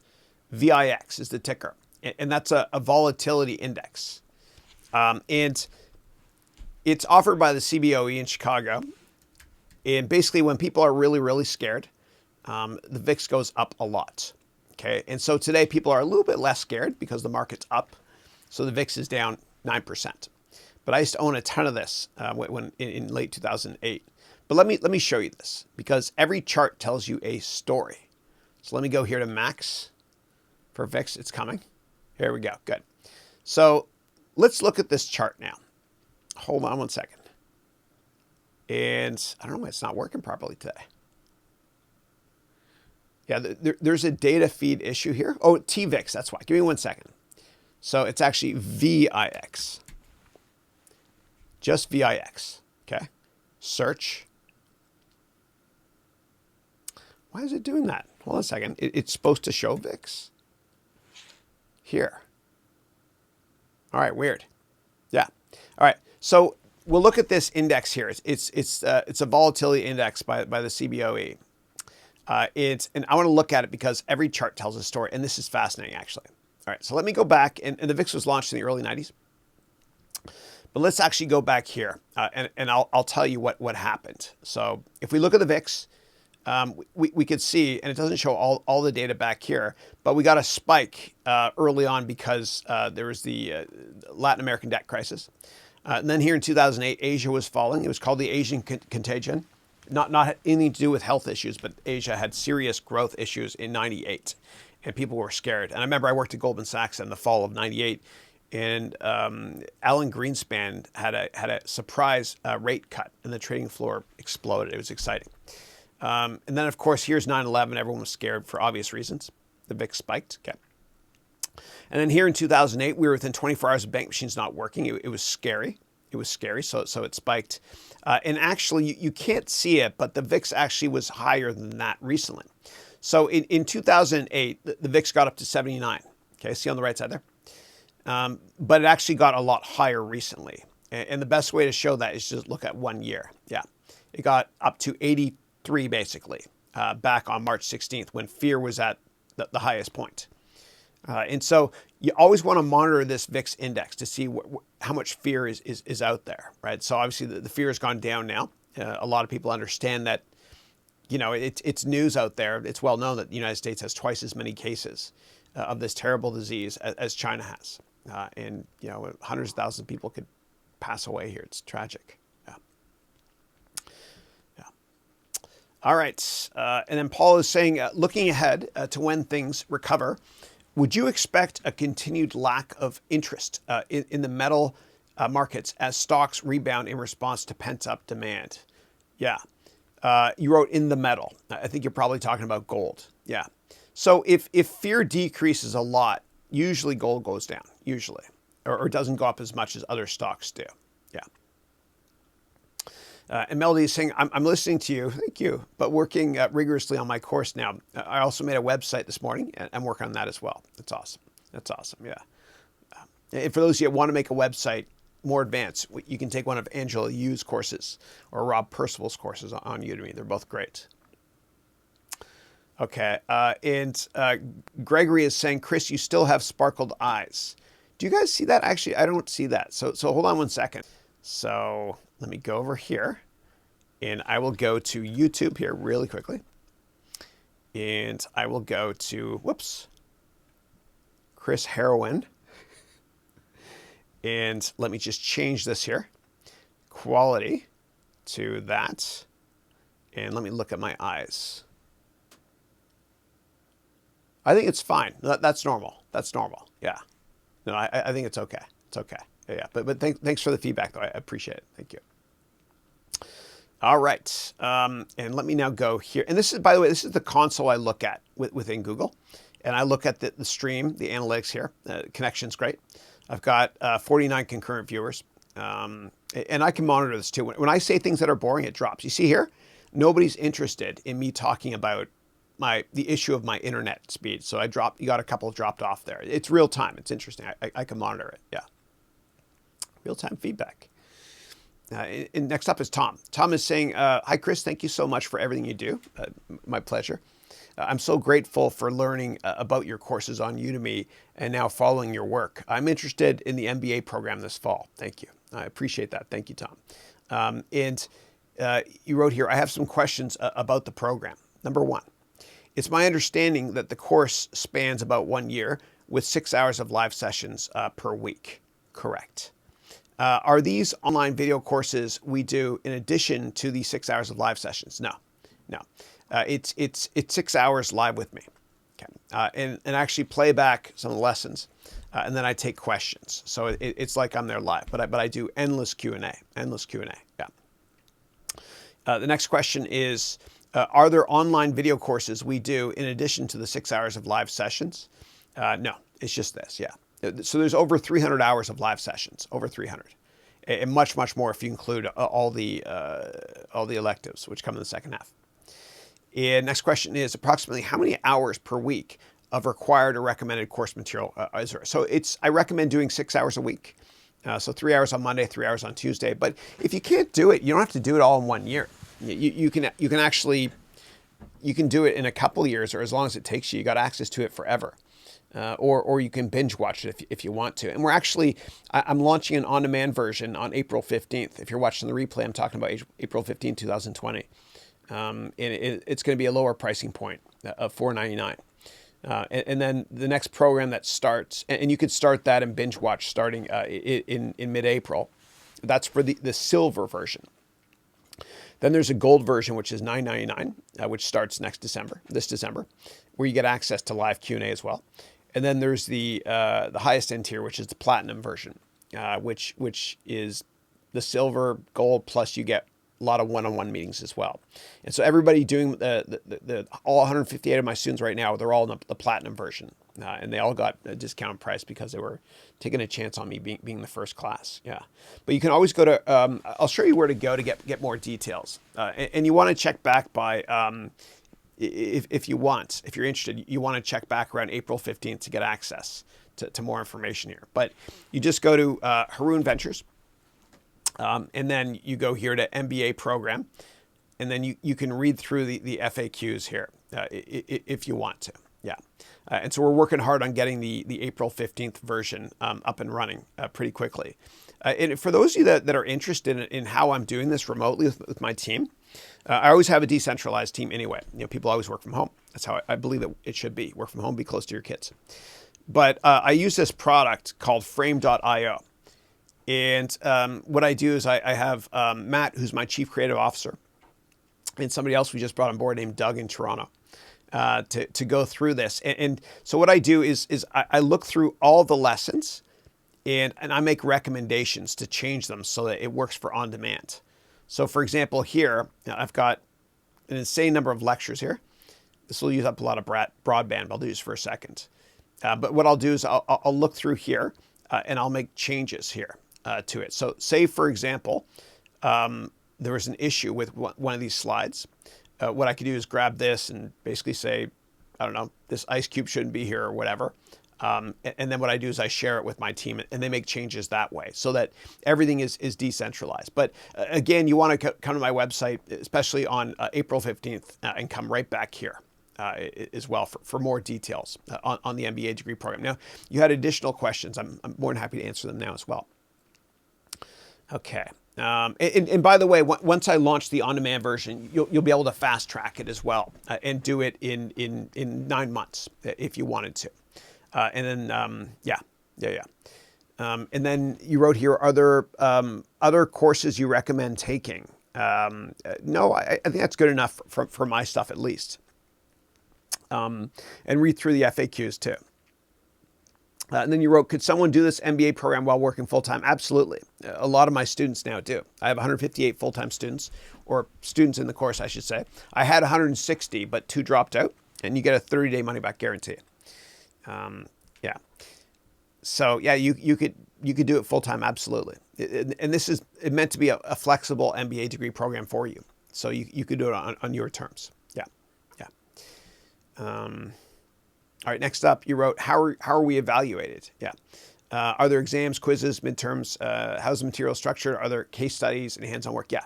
So there's a quiz after every class, and it's not that difficult.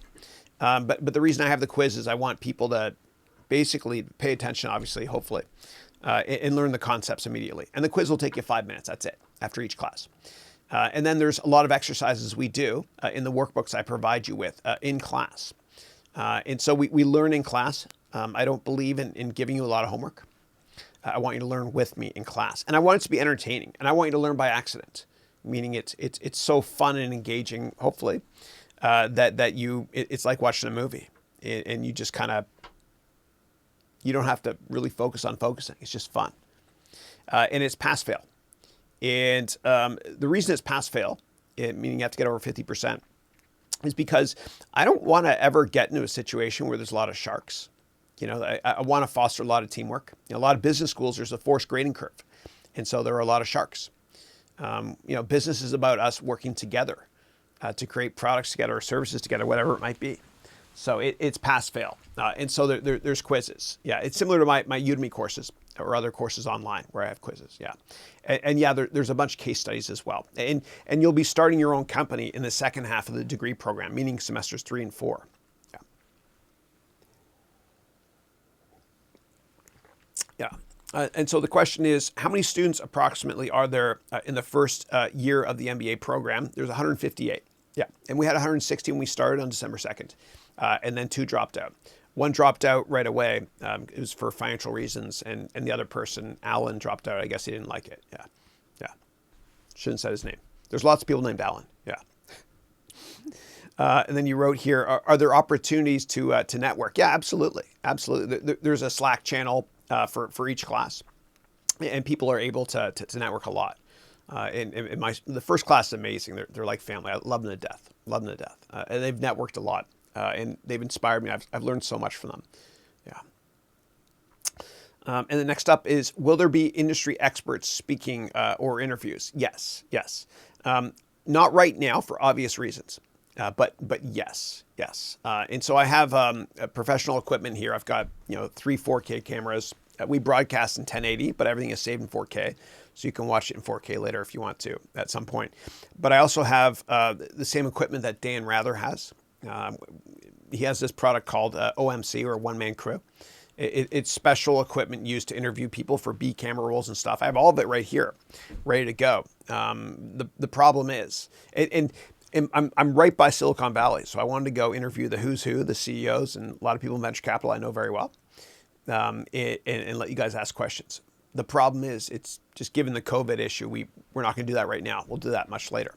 But I can easily set up Zoom calls as well. And I do a ton of Zoom calls, actually, with my students. And we have sometimes 9 people, Brady Bunch style. Yeah, that's fun. I love my students. All right. The Aquahood, Michael, it's been a long time. I hope you're well, buddy. I hope you're well. And I missed a couple of questions in between from other people. I just want to go through all of Tom's here. But Michael, God bless you. I hope you're doing well. And Michael actually grew up with Sacha Baron Cohen in England. And I asked Michael, I said, Michael, what was Sacha Baron Cohen like? And he said he was a really good guy. And his mom had to call my mom a couple times because Sacha kept giving me all his toys. He was very generous. Yeah. Great to have you back, man. Next question from Tom, and these are great questions, thank you, is, I know I will probably learn a lot more practical knowledge through your course than an institutional accredited MBA. However, having the accreditation would seem important if someone wants a job versus going the entrepreneurial route.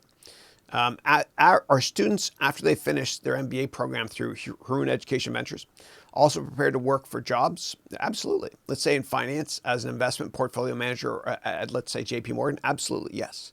Yes. Absolutely. I'm going to teach you more practical stuff than you'll learn in all business schools so that you'll be armed and ready at a much lower pricing point. Take the dollar amount you're going to spend and divide it by 300, 400, or 500 hours, because that's the cost of the degree. And the cost is insanely low compared to other business schools. Yeah. In terms of accreditation, and I cover this in the FAQ session on my website, I will never do it.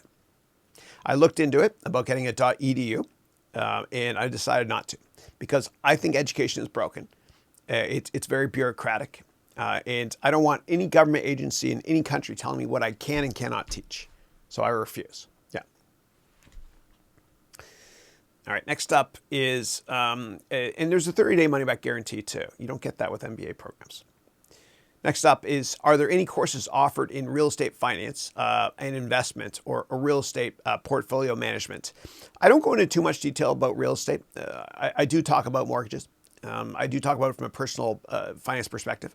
I do cover REITs in a bunch of detail, real estate investment trusts. But I don't go into a ton of detail. I might add an elective on that later at some point in time. Yeah. And then Benny is saying, can you please share your MBA curriculum with us? Yeah. So I want it to be a surprise, but I'll do it. Give me 1 second, okay? Let me just go and log in, and I'll show you the curriculum, okay? I just don't want you to, there's certain personal stuff about students I don't want to share with you, so give me 1 second to log in first, please. And when I do one-on-ones with students, that's not recorded, it's all personal. Yeah. So give me 1 second to log in here, guys. And then what I'll do is I will show you exactly what it looks like. Okay. Momento, por favor. All right. Almost there. Hold on. Of course is. All right. I think I can let you guys see it now. All right. Hold on a second.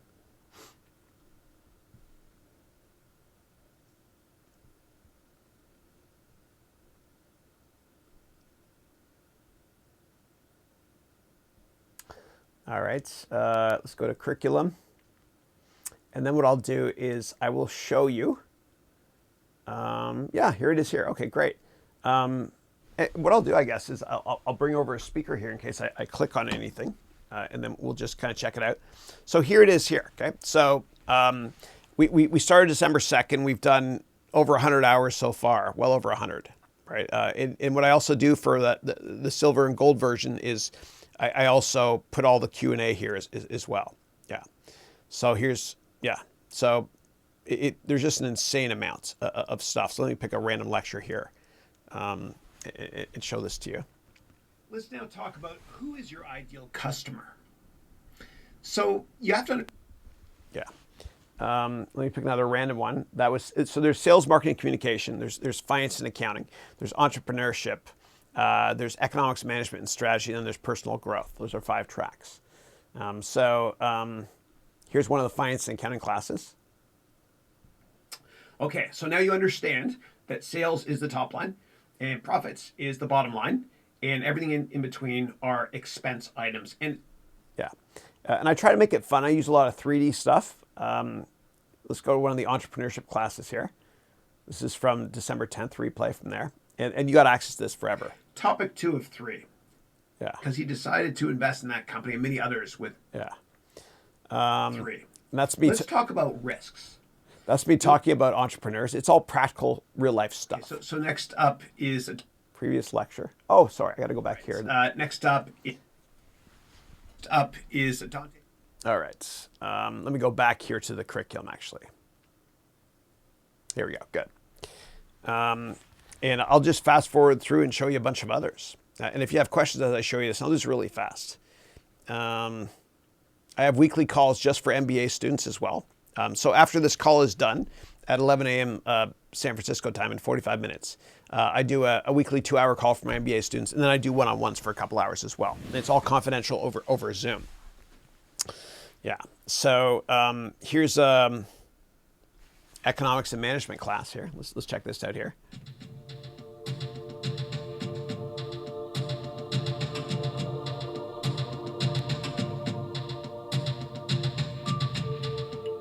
That's the B-roll. We had fun with it, yeah.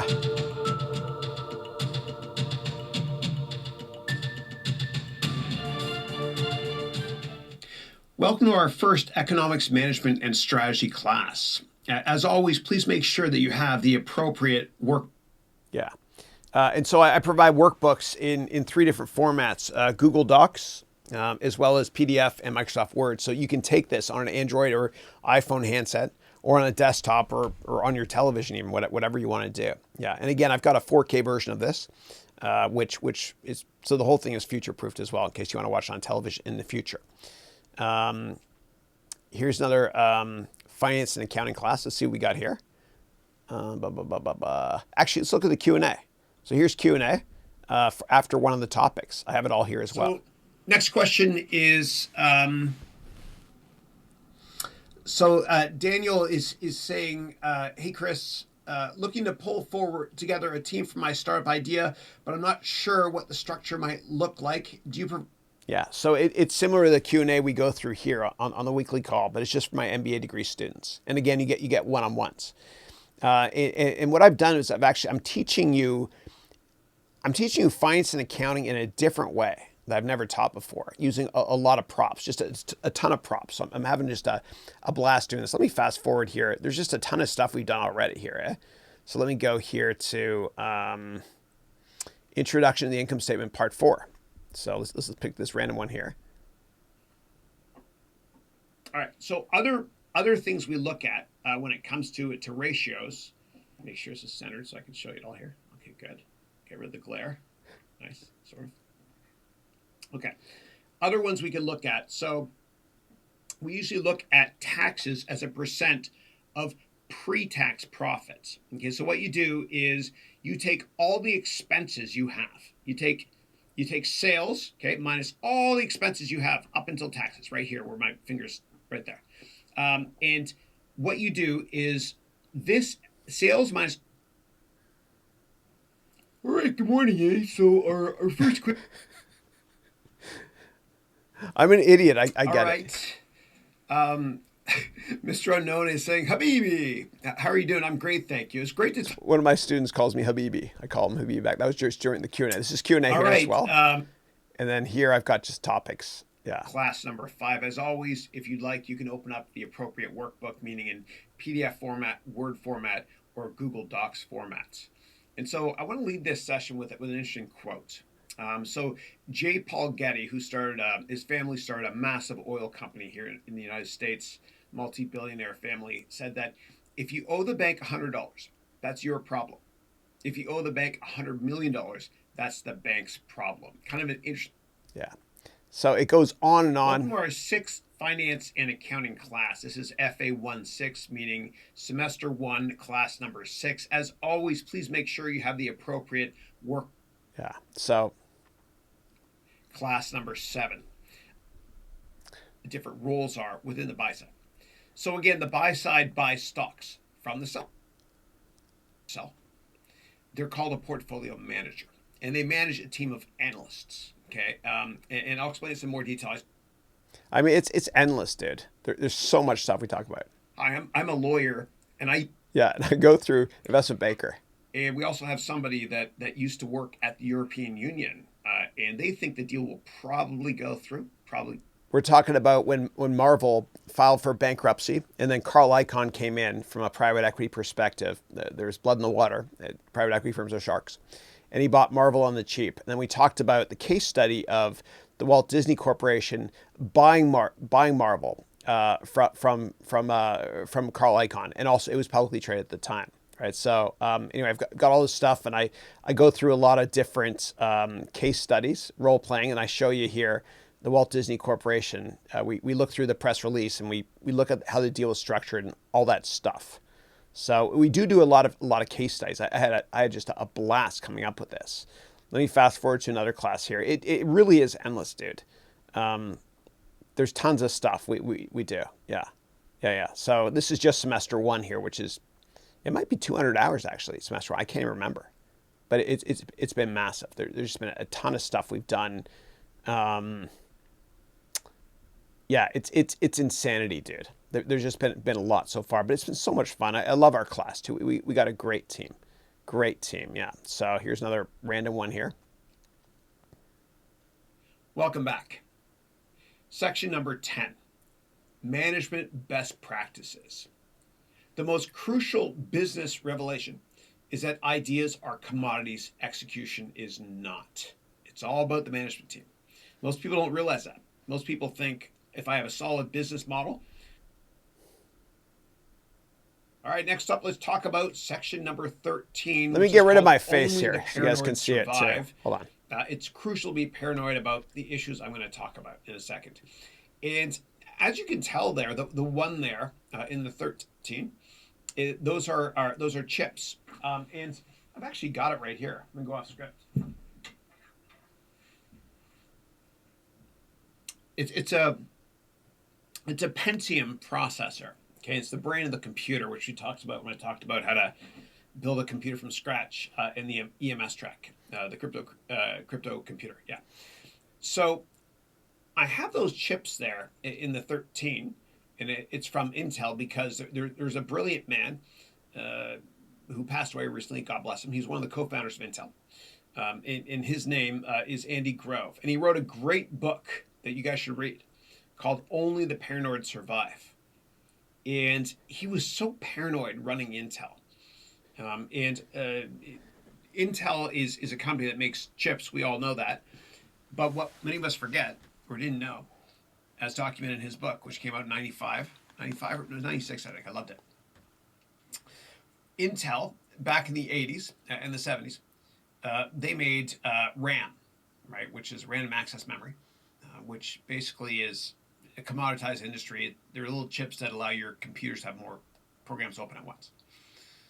And what happened was that the Japanese were so competitive with Intel in the early 80s. And Japanese companies at that time, they were more interested in market share than they were in profit margins. And so they basically flooded the market with cheap RAM, and Intel could have gone out of business. And so what happened was Andy Grove, he pivoted and he made the company focus on a new product for them called the Intel processor. They had what's called a 286 and a 386 and 486 and Pentium and all that stuff, whatever. You probably heard that in the past. But Andy Grove was very, very paranoid of the competition. And Bill Gates was the same way too when he was running Microsoft. Bill Gates used to say that Microsoft is always 1.5 years away from bankruptcy. He even said that in the 90s. And of course, we know that there's no way it would go bankrupt within a year and a half. But that's how paranoid he was. You got to be paranoid like that. Like, I remember Stephen Friedman, and I have the notebook actually, and I mentioned him before. His son is David Benioff. Friedman was a senior dude at Goldman, and I wrote down every word he said when he came to guest lecture. And I still have the notebook, and I read it the other day. But what he also said was, watch your back, because there's always somebody that's smarter, faster, younger, cheaper than you that wants your job. And it's kind of, that's part of paranoia as well. So just be careful. Like for me, for example, I've got multiple audio tracks right now, just in case it messes up. Like I've got a Blue Yeti there. I've got this Shure mic here. I've got cheap microphones and all the cameras as well, really, really cheap ones, just in case. And so we can synchronize the video as well, just in case one of the things goes down. And whenever I give presentations, I always have a second laptop, which I used to borrow from a friend. Now I have my own whatever. I'm a nerd, I know. And whenever I used to give wedding speeches, I would use a laptop. And I'd also bring overhead slides just in case. Always have a backup plan. Always, always, always. When I used to go to interviews, I would over-prepare, and I would always bring a NutriBar and put it in my pocket, because a lot of times they forget to feed you. And if you're hungry, you can't think. And so I would go to the washroom and gobble down the NutriBar. But I was very paranoid, and I think it helped me a lot to have a plan B, and it made me more confident as well in case something didn't go well. I had a backup plan. So for Intel, the backup plan was the processor. So you always want to have a plan B. Always, always, always. Yeah. Only the paranoid survive. Great book by Andy Grove. Read it, please. All right. Next up is hit this key and lose your job. We are one little keystroke away from destroying our lives. Just be careful. Otherwise, what can happen to your career is it can quickly be ended. Just be careful. Triple check all your emails. You are a product or representation. All right, so that's a little taste of the program. And if you have additional questions, please let me know. Yeah. All right, let's see if there's any more questions there on the program. I think that's it for the program. Okay, cool. So let me scroll up and see what I missed in between. Rohit is saying, when did you get U.S. citizenship, Chris? Yeah, so I actually got it in 2007. And when I worked at Goldman Sachs back, I think it was back in 01, they were really, really good to me. And what they did was they actually hired a lawyer to get me my green card. And this lawyer worked around the clock for 6 months. His name was Tim Todd, really nice guy. And what happened was I actually, 9/11 happened. And then 6 months after 9/11, what happened, and George Bush Jr. was furious about this, rightly so, but what happened was 6 months after 9/11, some of the terrorists who had obviously died, but their visas were automatically renewed and mailed to their houses in America. Crazy. And so what happened was the U.S. government kind of, Homeland Security, whatever, they kind of put all the visas on the back burner. And I have an Arabic last name. And so it took me a lot longer to get my green card. a hell of a lot longer. Actually, I was on the no-fly list too, and I remember I lived in New York City. I was working at Goldman at the time, but I would go to LaGuardia, and there was crazy long lineups for like hours just to get through security, rightly so. And for some reason, I was on this list, whatever. And rather than freaking out about it and jumping up and down saying this is stereotyping bullshit, whatever, I went to the front of the line, and I said, "Hi, I'm on that list," and they were really nice about it. TSA. They would then say, "Okay, well, we have to give you an extra search," and they do it. And I'd skip the line. I got to hang out in the first class lounge, and for hours I was like a baller. It was great. But eventually things subsided, and I wasn't on that list anymore. Whatever. And I got my green card and then citizenship. I think in 07. Yeah. Yeah. And then next up is Amay is saying, "Hi Chris, I'd appreciate it if you could advise me on how I can build and practice a small scale startup. Like, should I make startup apps or something else to practice and learn?" Yeah. So yeah, I would. The best way to learn how to make apps is to go to Udemy's website and take a course from Angela Yu or from Rob Percival. They're really engaging. They're fun courses. Anybody can do it. Anybody can do it. That's what I recommend. And then if you want to make a business out of that, you can take my complete business plan course if you want to as well. Yeah. Cool. All right. And then let's see here. If I miss anybody, let me know. But Benny is saying, what kind of resources does Goldman Sachs have that a small hedge fund does not have? Thanks. Yeah. So, I mean, Goldman Sachs is a massive firm. They've got tons of different departments all over the world. They do private wealth management.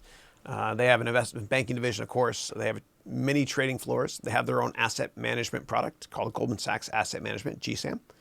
And they have just an army of highly qualified analysts that are experts on every sector and every country in the world, and economists as well. So they've got a really deep bench, and most hedge funds don't have that, obviously. Yeah. Okay.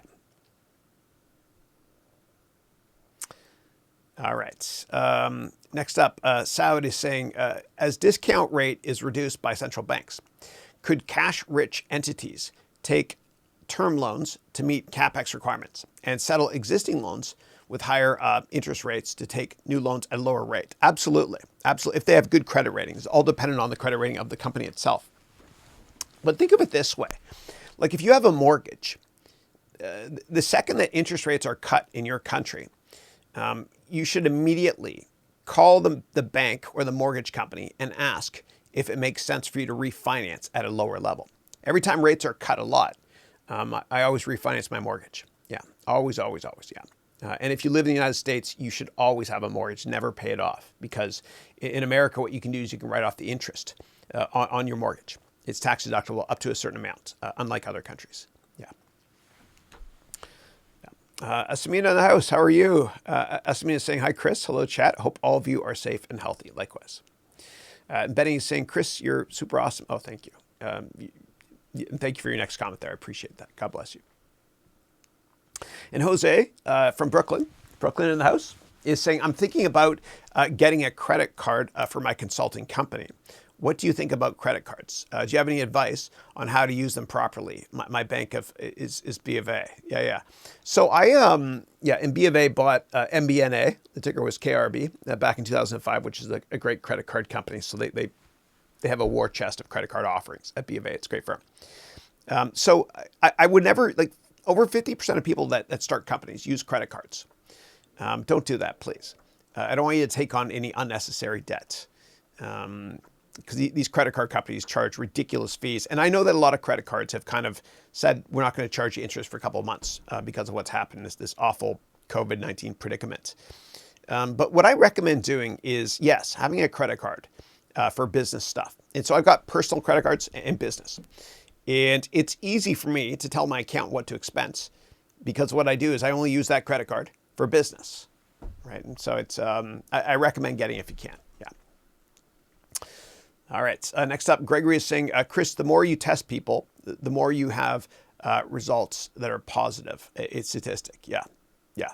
That's a fair point. That's a very fair point. It's intelligent. Yeah, completely agree. Yeah, we have to analyze the data as well. Yeah. And so, you know, a country that has a gazillion test kits is going to have more instances of this virus. Absolutely, yeah. And I think we all have to use South Korea. They're heroic in what happened there, how they managed to control the virus. South Korea is a role model for all governments to aspire to be like when it comes to dealing with this COVID-19 issue. Yeah. And Benny's saying, just curious, are you friends with other hedge fund managers like Carl Icahn, David Tepper, and Steve Cohen? No, I mean, I know a ton of billionaire hedge fund managers.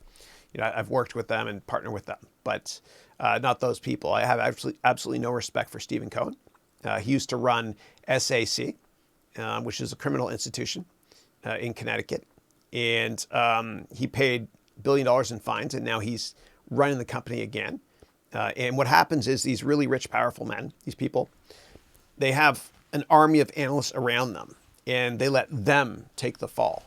You know, like once, and I'll never mention what firm this was, but years ago, I was asked by the owner of the firm to call a certain analyst to get information. And I didn't understand why the owner wouldn't call this person himself. And I called, and this guy tried to provide me with information. And I said, I don't feel comfortable with this phone call. I hung up, and I went and I talked to my boss, and we fired that analyst firm. Just be careful, though, because what happens is a lot of these hedge funds, and a lot are good, and I'll never mention names ever, but a lot of these people you work for, they're criminals. And they get analysts to do the dirty work so that they can stay insulated and someone else goes to jail. And so a lot of people that work to SAC are in jail now. And Steve Cohen got away with murder. And I don't think he should have his own freedom right now. It's a criminal institution. And it disgusts me. And by the way, Steve Cohen's firm, SAC, I believe that's what Axe Capital is modeled after. Okay, like that show with that guy Brody from Homeland is on Billions, right? Axe Capital. Yeah. I could talk more about that if you want me to. Okay, next up, Benny is saying, can you please share with us a day in the life of running a hedge fund? What really goes on behind closed doors? Absolutely. I'll show you right now. I will show you right now in a lot of detail. Give me 1 second. And I made a video on this that I think you're really going to enjoy. So let's go there together. And what I'll do is I'll show you what really happens in a hedge fund. So what I'll do here is I will go to YouTube, Chris Haroun, hedge fund day in the life. Here it is. This is the day in the life of a hedge fund analyst. I did this one a couple of years ago. I didn't know what the hell I was doing. You can see that the lighting is bad in my face, but let's watch this. Day in the life of a hedge fund analyst. This section is as incredibly authentic as I could possibly make it, including the same route I took to work, but more importantly, the same office I worked in the same building at Goldman Sachs in New York. And I wanted to show you the highs and lows in the day of a hedge fund analyst, from getting a stock right to getting a stock wrong. And so this analyst, Horatio, goes to the morning meeting at his company, which starts at 8 a.m. And this is typical for hedge funds. And in the morning meeting, the portfolio managers covering every sector will speak about the highlights from their sector. So for example, the industrials portfolio manager might talk about how Caterpillar or Komatsu had great earnings.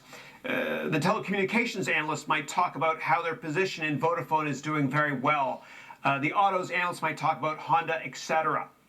And we get to the technology portfolio manager, and in this case, it's Pam. And Horatio is an analyst working for Pam, the portfolio manager covering technology. And Horatio gets the opportunity to talk about a stock he's pitching on the long side, meaning one he wants to buy, which is LinkedIn. And he talks about fundamentals, valuation, technicals, and a catalyst, meaning the reason to invest at that point in time in LinkedIn. So this is as close to reality as possible. It's almost like it's a script from one of the hedge funds I worked at, one of the morning meetings at that hedge fund. And after the morning meeting, Horatio goes to a sell-side investment bank event.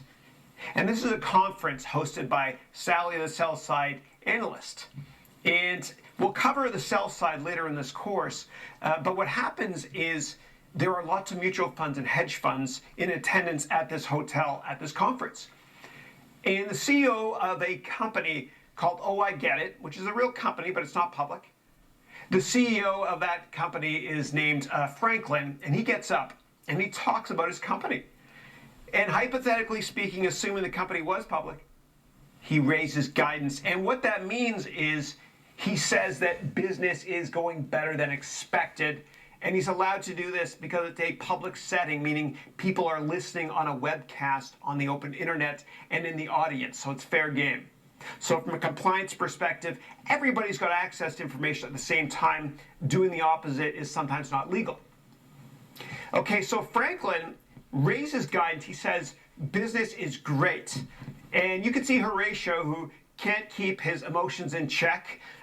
He jumps up and down. He's so happy because they own Franklin stock. And so what Horatio does, the analyst in the hedge fund, he sends a text immediately to Pam, his portfolio manager, saying, buy more right away before the stock goes up too much. And it's exciting. And you can see by his reaction that he's having a very good day. Anyway, bottom line is this is very authentic. I made it as close to reality as possible. I hope you enjoyed. If you have questions, as always, leave me a message in the course there. Thank you.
Okay, I hope you enjoyed that. Let's do a quick recap on what we saw there. Horatio, the hedge fund analyst, he gets up in the morning and he's watching television and he see that Google beats earnings, which is a position that they own. So he's very happy about that. And so he goes to work, he's psyched about it, and he shows up in the morning meeting. And Pam, who is his boss and portfolio manager, she gives an update on the tech portfolio. And of course, she mentions that Google killed it. They beat earnings, and looks like our analyst Horatio there is very happy, as he should be. He should keep his emotions in check, though. And so the GoPro short his stop loss, though. And so you could see by Horatio's face there, he's clearly upset with that. You can't win them all, right? And now he actually pitches another stock in the morning meeting. And he pitches LinkedIn. As you can see, it's a monopoly business. They don't have credible competition. And his portfolio manager, Pam, wants him to discuss fundamentals, valuation, catalysts, and technicals in that order. All right, so he talks about fundamentals, mentions the management team, which is always important. He talks about valuation. He gives his thoughts on the valuation of the company. And then he goes on and talks about a catalyst. Sorry for the bad joke there. And the catalyst is that they've got this cool new product coming out next week that investors are going to get excited about. And he tells Pam to make this a 5% position, which is a very big position for a hedge fund. Usually its maximum position size is 5% or a little bit more. And then he goes to a conference, which is hosted by a sell-side analyst named Sally. And this is what the sell side does. They offer these conferences, and if they add value, then the buy side, meaning the hedge funds or mutual funds, will trade through the sell side's trading floor, and they will pay them commissions. Okay, and so Sally has got one of her companies that she covers called Oh I Get It Presenting, and so what happens is the CEO of Oh I Get It gets up and he presents, and he's presenting in a public setting. And he reads his disclosures first, of course. The lawyers make him do that. But in a public setting, he's allowed to update guidance because it's fair game. Everyone's listening on the webcast. And so he raises guidance in this event. And of course, you can see the very emotional and happy Horatio jumping up and down. Woo! And he contacts immediately his portfolio manager, Pam, and tells Pam, please buy the stock as soon as you can before everybody else does. Timing is everything, of course. And so you see that Pam buys the stock, and at the end of the day, Sally announces that the stock is up a lot, and she's kind of reminding everyone that she was also a proponent of that stock. You have to remind people of what your best calls are, and no one will really know. And so we see here that this is the best day ever for Horatio. All right. So that's a day in the life of a hedge fund analyst. If you have more questions about that, please let me know. Thank you. All right. Let's see what's next here. Hold on a second, guys. Next up is what books do you recommend in order to achieve success? So I think the best one to start with is Dale Carnegie book, How to Win Friends and Influence People. I recommend looking at that one first. And then after that, maybe a basic book on investing, like one made by Dan Dorian, who's a professor of finance at NYU. Or The Intelligent Investor might be better, by Benjamin Graham. So I would look at that. And then I'd recommend The Startup of You, which is written by Reid Hoffman, who is one of the co-founders of LinkedIn. It teaches you how to network. And you can always read my book here for free. Just go to my website, harounventures.com. And you can check out this networking book. Yeah. And Antonio is saying, you're in your 50, left the company. You worked for the past 13 years. While in the search for other endeavors, the coronavirus outbreak occurs. You find yourself in no man's land. What's your advice? Yeah. So it depends what you want to do with the rest of your career. First of all, I'd write down your goals and where you want to be in 10 years. Secondly, understand that you're not 50. You're actually 50 minus 26. You're 24, because the average life expectancy of somebody since 1950 has increased by 26 years. After you write down your goals and where you want to be in 10 years, what I would do is I would retool if you want to. So if you want to try a new career, you can take courses on programming or technology courses online. It's easy. Anybody can do it, and it's fun. So you can go to udemy.com and take courses from Angela Yu or from Rob Percival, for example. I'd also make sure to network aggressively. And again, you can go to my website, harounventures.com, and read this book cover to cover. It's free on how to network. I also recommend taking my complete job course, which I'm offering a lifetime guarantee on. Go to my website, harounventures.com, and I promise you that will get you a new job or your money back. Yeah. Next up is Abdullah saying, "Hi Chris, I admire your work. Thank you, appreciate it. What do you do if you have a solution that would take humanity to the next level while preserving capitalism, but you don't know tech skills to create it, only business model?" Yeah. So what I would do is I'd find your Wozniak. And what I mean by that is Steve Jobs, he was more of a business person, a marketing person, a salesperson, and less of a techie. And his business partner, Steve Wozniak, is a brilliant engineer. And so he found his yin yang, his yang, so to speak. And so you got to find your Wozniak as well. That's what I'd recommend. The way to do it is you can download my networking book, which will tell you about how to network from my website. Or you can go to meetup events and you just go to meetup.com. And what Steve Jobs did and was before meetup.com was created in the 1970s, the way they found their big investors and a lot of interest in their company was they went to sort of like a meetup. It was called the Homebrew Computing Club. And so I think you need to go to these meetups as well. Because business is about relationships first and product knowledge second. Networking is key. Yeah.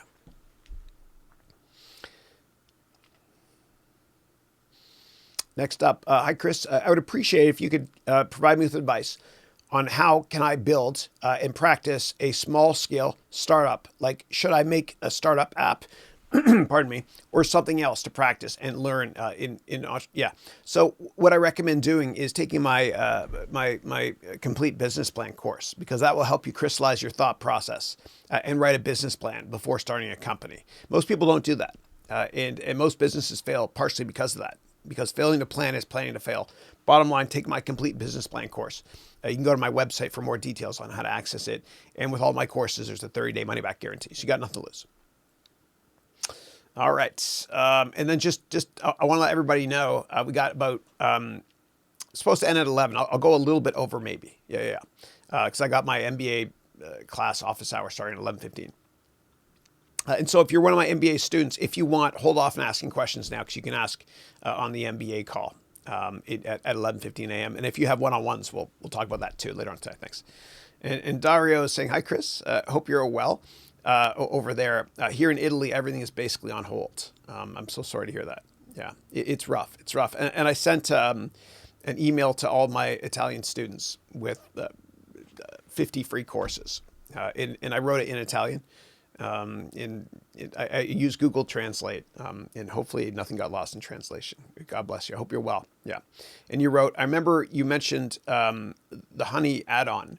Aren't you scared of them using your data?" No, I'm not. I use it. I use it. And yeah, they are using my data from a cookies perspective, I guess, but privacy died in the 1990s, I guess. Yeah. Yeah. But I do trust them more than I would trust other companies. Yeah. And then Phil German. Hey, Phil, how are you? Phil is saying, was that a photo of Don Mattingly on your side? Have you ever met any big leaguers or any Blue Jays? Yeah, thanks for noticing, dude. Yeah. So what Phil is mentioning is, whoops, wrong camera. This one here. That's Don Mattingly right there. So he was my favorite player growing up. I actually got to meet him. And this here is just a baseball card. And my parents moved recently, and so what I did was they basically said, do you want this stuff? And I was like, yeah, for sure, man. Don't throw up my baseball cards, Mom. And so this was actually a folder I used in high school. And on the back, it's a baseball card, right? So Don Mattingly was my favorite player growing up. He was awesome. He was awesome, yeah. And yes, I did get to meet him in Fort Lauderdale, actually. My mom and dad have a place in Lauderdale. They're snowbirds, meaning they're Canadians that live in the winter, usually in Florida. And the Yankees used to have their spring training in Fort Lauderdale. And so I got to meet him there. It's pretty cool. And I got a story for you about Ricky Henderson. Okay. So I'm like 12 or 13 years old. I'm at spring training down in Fort Lauderdale. The Yankees are playing. And my mom is there with me. And there's a ton of kids, myself included, with a baseball trying to get Ricky Henderson's autograph right by the field there. And he's on the field. And I said, Ricky, can I please your autograph? He looked at me and goes, kiss my ass, kid. I kid you not, he said that. It's pretty funny, whatever. He actually lives just around the corner from me here. Yeah. Kiss my ass, Ricky. Yeah, it's funny. And I got to meet Dave Winfield as well at Exhibition Stadium in '87. I got his autograph. I still have it, actually. He was a nice guy. Nicer than Ricky. Although I love Ricky still. Yeah. Yeah. So I've met a lot of Blue Jay players as well. I used to get their autographs when I was a kid. Yeah. And then if I missed anybody in between, just please just paste it again. Some people are complaining I'm not answering their questions. The problem is if you enter in a URL, an internet address, or certain keywords, whatever, then YouTube flags it and filters it. And I don't see them. So just paste it again. And if I don't answer your questions today, then just repost them next week, please. Unfortunately, I can't get to all questions. All right. And Vipul is saying, good morning, Chris. I hope you're healthy and safe. I am. Thank you. Yeah. Next up, as you advised early, that this is the right time to invest in stocks. I have just started your financial analyst course. Is it enough to learn about the stock market, or do I need to take any other course? I think that's a good place to start. That should be good, yeah. And make sure to actually create your own financial models and one-page write-ups before you invest in anything, yeah. And I teach much more about this in more granularity, more detail in my MBA degree program. If you're interested in learning about that, you can go to harounventures.com, and thank you. Solly in the house, how are you? Solly is from Lithuania. Hope you're doing well, buddy. And he is a rock star Java programmer. Yeah. Amay is saying, hey, Chris, I'd appreciate it if you could advise me on how can I build and practice small scale startups? Like, should I make startup apps or something else to practice?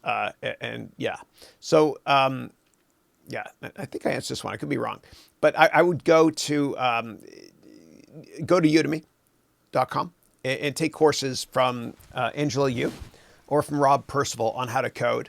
And then once you have an app, if you want, you can take my complete business plan course to kind of strategize how to make money off of your app. Yeah. And Jonathan saying, I'm nearly 30 now. Is it too late to join an investment bank? No, dude, it's never too late. No way. Just make sure that you network like crazy. You can get this book for free from my website, harounventures.com. And you can take my complete job course, which I provide you with a lifetime money-back guarantee personally. I'm confident it's going to help you get that coveted job. Yeah. And you can go to my website just to find out more details and all that stuff. Yeah. All right. And Solly is saying, I have a friend that their father left them for 20 years. He got back 5 years ago, and he's causing trouble with his drinking issue. Oh, I'm sorry to hear that. The daughter wants help, but he doesn't want any help.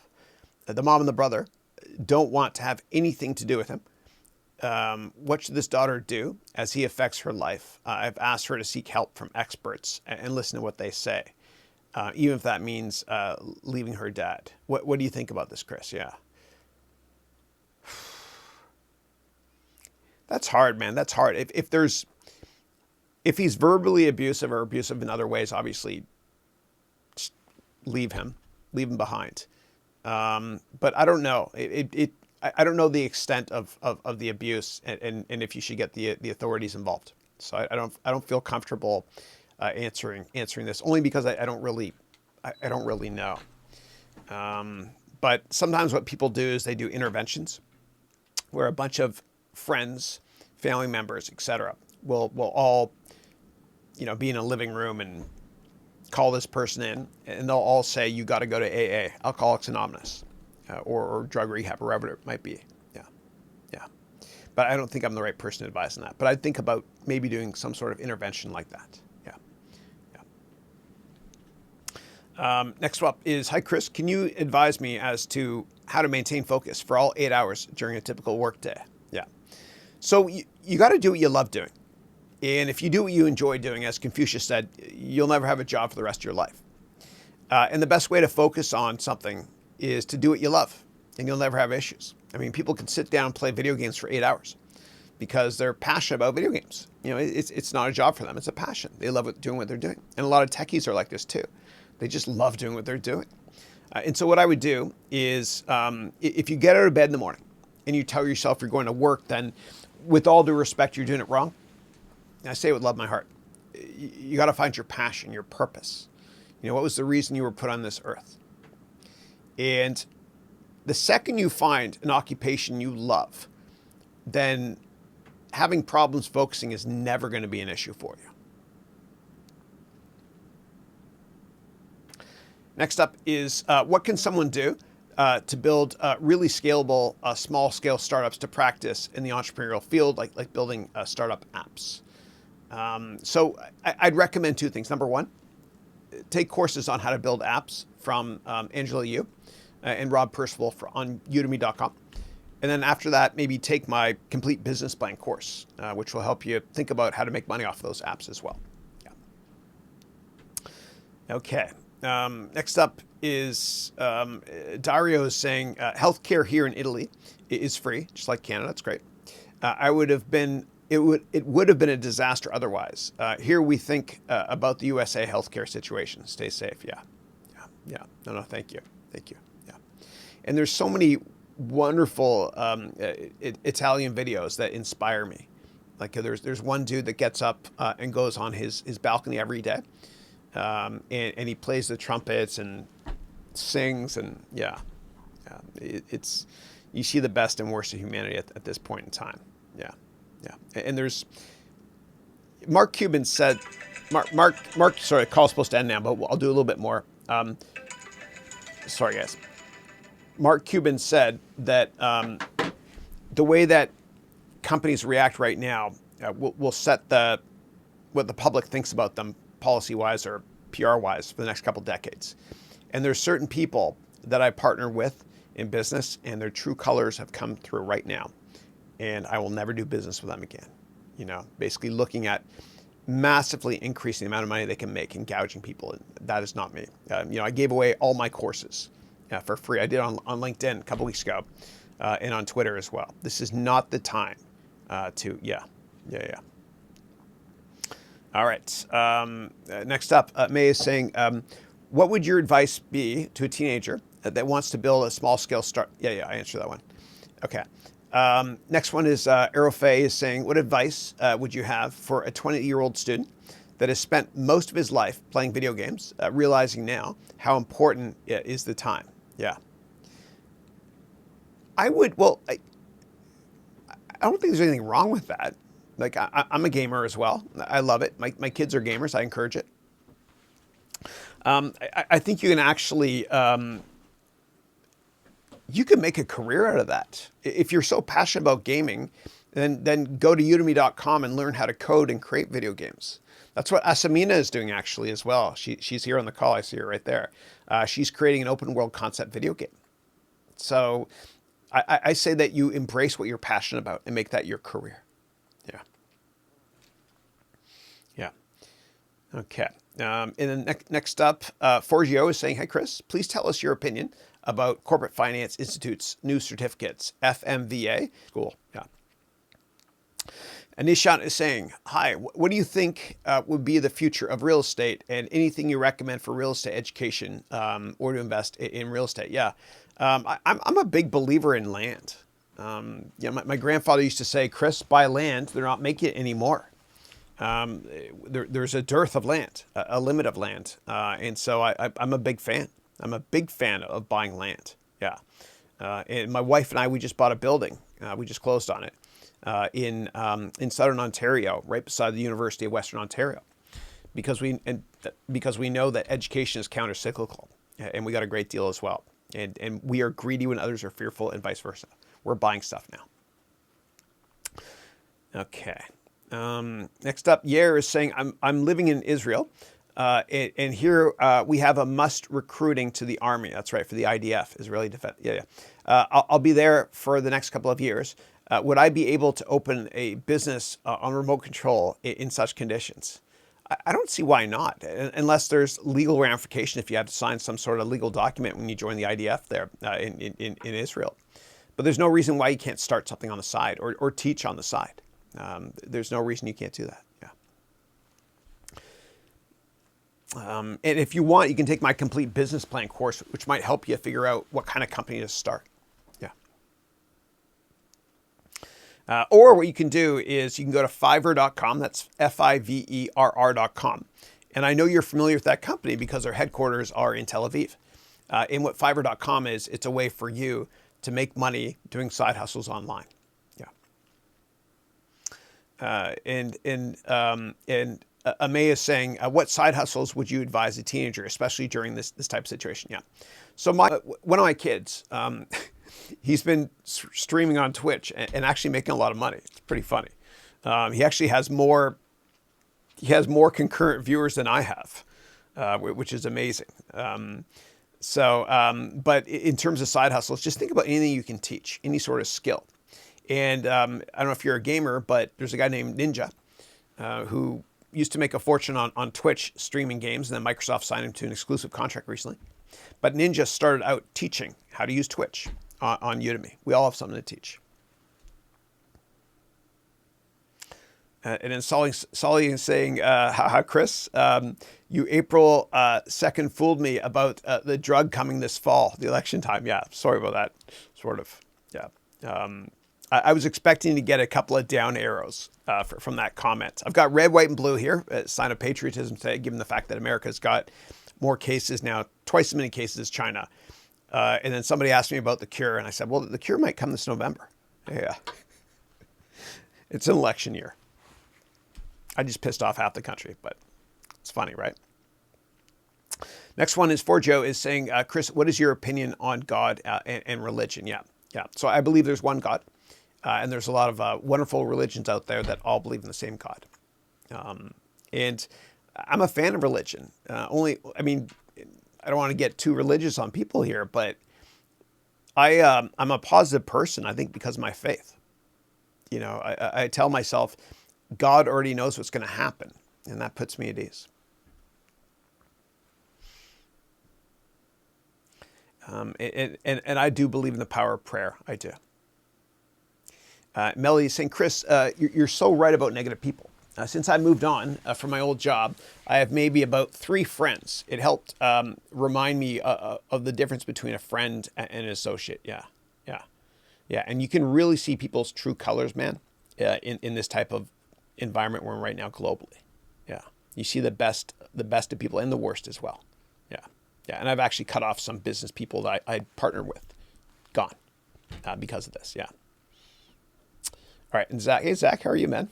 Zach is saying, hi, Chris. Hope you and your family are doing great. I finished your complete job course and it's amazing. Thank you. And there's a lifetime guarantee on it as well. So if you don't get the job of your dreams soon, then ask me for the money back. Thank you. Okay. Next up is Yair is saying, you're so nice, Chris. Oh, thank you. For real. You have that ability to create warmth and bonding in seconds. Thank you. And you wrote, how do you do it? Do you have any recommendations or books or tips? Yeah. No, God bless you. I appreciate that, Yair. Thank you. I just want to help. I just want to help. And I think if you give, you will receive. You know, some people call it karma. Some people call it karma synchronicity. But it's just who I am. And I think a company is only as good as its customer service. And, you know, everybody's got a different purpose in life. And mine is to teach. I just love it. It's just fun helping people. And when I used to work for other people, there was always a difficult conversation I had with my boss. And my boss in my annual review meeting in many companies would say something like this: Chris, we're very happy with your work. You've exceeded quota, whatever, yada, yada. However, and this was very uncomfortable for them to say, can you maybe spend a little bit less time mentoring other people? And I never said yes. Like yeah. And just for me, like if I was given $1 and I could spend it myself or give it away, I just feel happier giving it away. And that's how most people feel as well. Yeah. So my mission in life is to serve others. And God bless you and thank you for that comment. Thank you. We're all in this together. Solly is saying, Chris, how a teacher can start a new business like growing vegetables. I asked them to write the Canvas model to see what kind of plants they can grow. What do you think about this? Yeah, so I think that I think I would just think about it in terms of barriers to entry. The barriers to entry to growing food is very, very low. Yeah, unless you can come up with some new way to grow food faster or get better yields without pulling a Monsanto. Yeah, or Syngenta in Europe. Yeah. And it's always saying the reason is that this person wants to start this farming business with their mom, but they don't speak English. The demographic is very small, and farming is what they love. You know what? If they can support themselves, and they don't want to make a fortune, but growing crops is enough just to support themselves and pay some bills, and they enjoy it, then yeah, why not? Yeah. But I don't think it's scalable. But who cares about how scalable it is if you love doing it? Yeah. All right, guys. I'm so sorry. There's a lot more questions, but I do have to wrap it up because I've got anybody in my MBA degree program. You can just copy and paste your questions into our webcast, which starts at 11:15 a.m. Let me just go through quickly and say hi to people that I haven't seen in a while. Arrow Faye, how are you? Angela, hope you're doing well. David, always great to have you. Let me see who else here. Valens, hope you're doing well, bud. So Valens is based in New Zealand, and I love your prime minister. She's done a stellar job. There's only been one death so far, and she's great. She inspires me. She's like 39 or something. It's amazing, incredible. But Valens is originally from Indonesia. I'll see you on our call. All right, and I see there's tons here. Avi Pro, I hope you're doing well. I hope you're safe, staying home with your family in Scandinavia. I know that you can't fly now, and I hope you're enjoying your time with your son. Thomas saying it's a great webcast. Thank you. You're most welcome. You're most welcome. Any affection towards wearing black from Ritesh? I just like it. I like it. It's just the first course I taught on Udemy, I wore black, so I thought, hey, I'll just keep it the same. And also the microphone, it kind of, and the chair, whatever, you can't really tell I have the microphone as much by using black. Yeah. All right, cool. And there's tons more questions, and I feel so bad. Rose, how are you? Rose from Virginia. I love you. Hope you're doing well. I'll see you on the MBA call soon. Bunch of other questions here, and I'm so sorry if I didn't answer everybody's questions.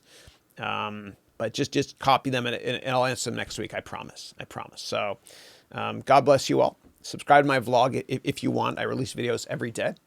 Have a great weekend. Stay safe. Stay happy. Stay healthy. And don't worry, because God already knows what's going to happen. And for those of you in my MBA degree program, I'll see you in a couple of minutes on MBA office hours. And for those of you that aren't, I'll see you next Thursday and every Thursday at 8 a.m. San Francisco time. Now, what we do is my team, within 24 hours, they'll actually go through the entire webcast that we just did here. And then they'll create a transcript, so to speak. So you can look in the description of this video starting tomorrow. And you can click on just all the questions. So you can skip everything that's not of interest to you. So thanks again, everybody. God bless you, and God bless your families.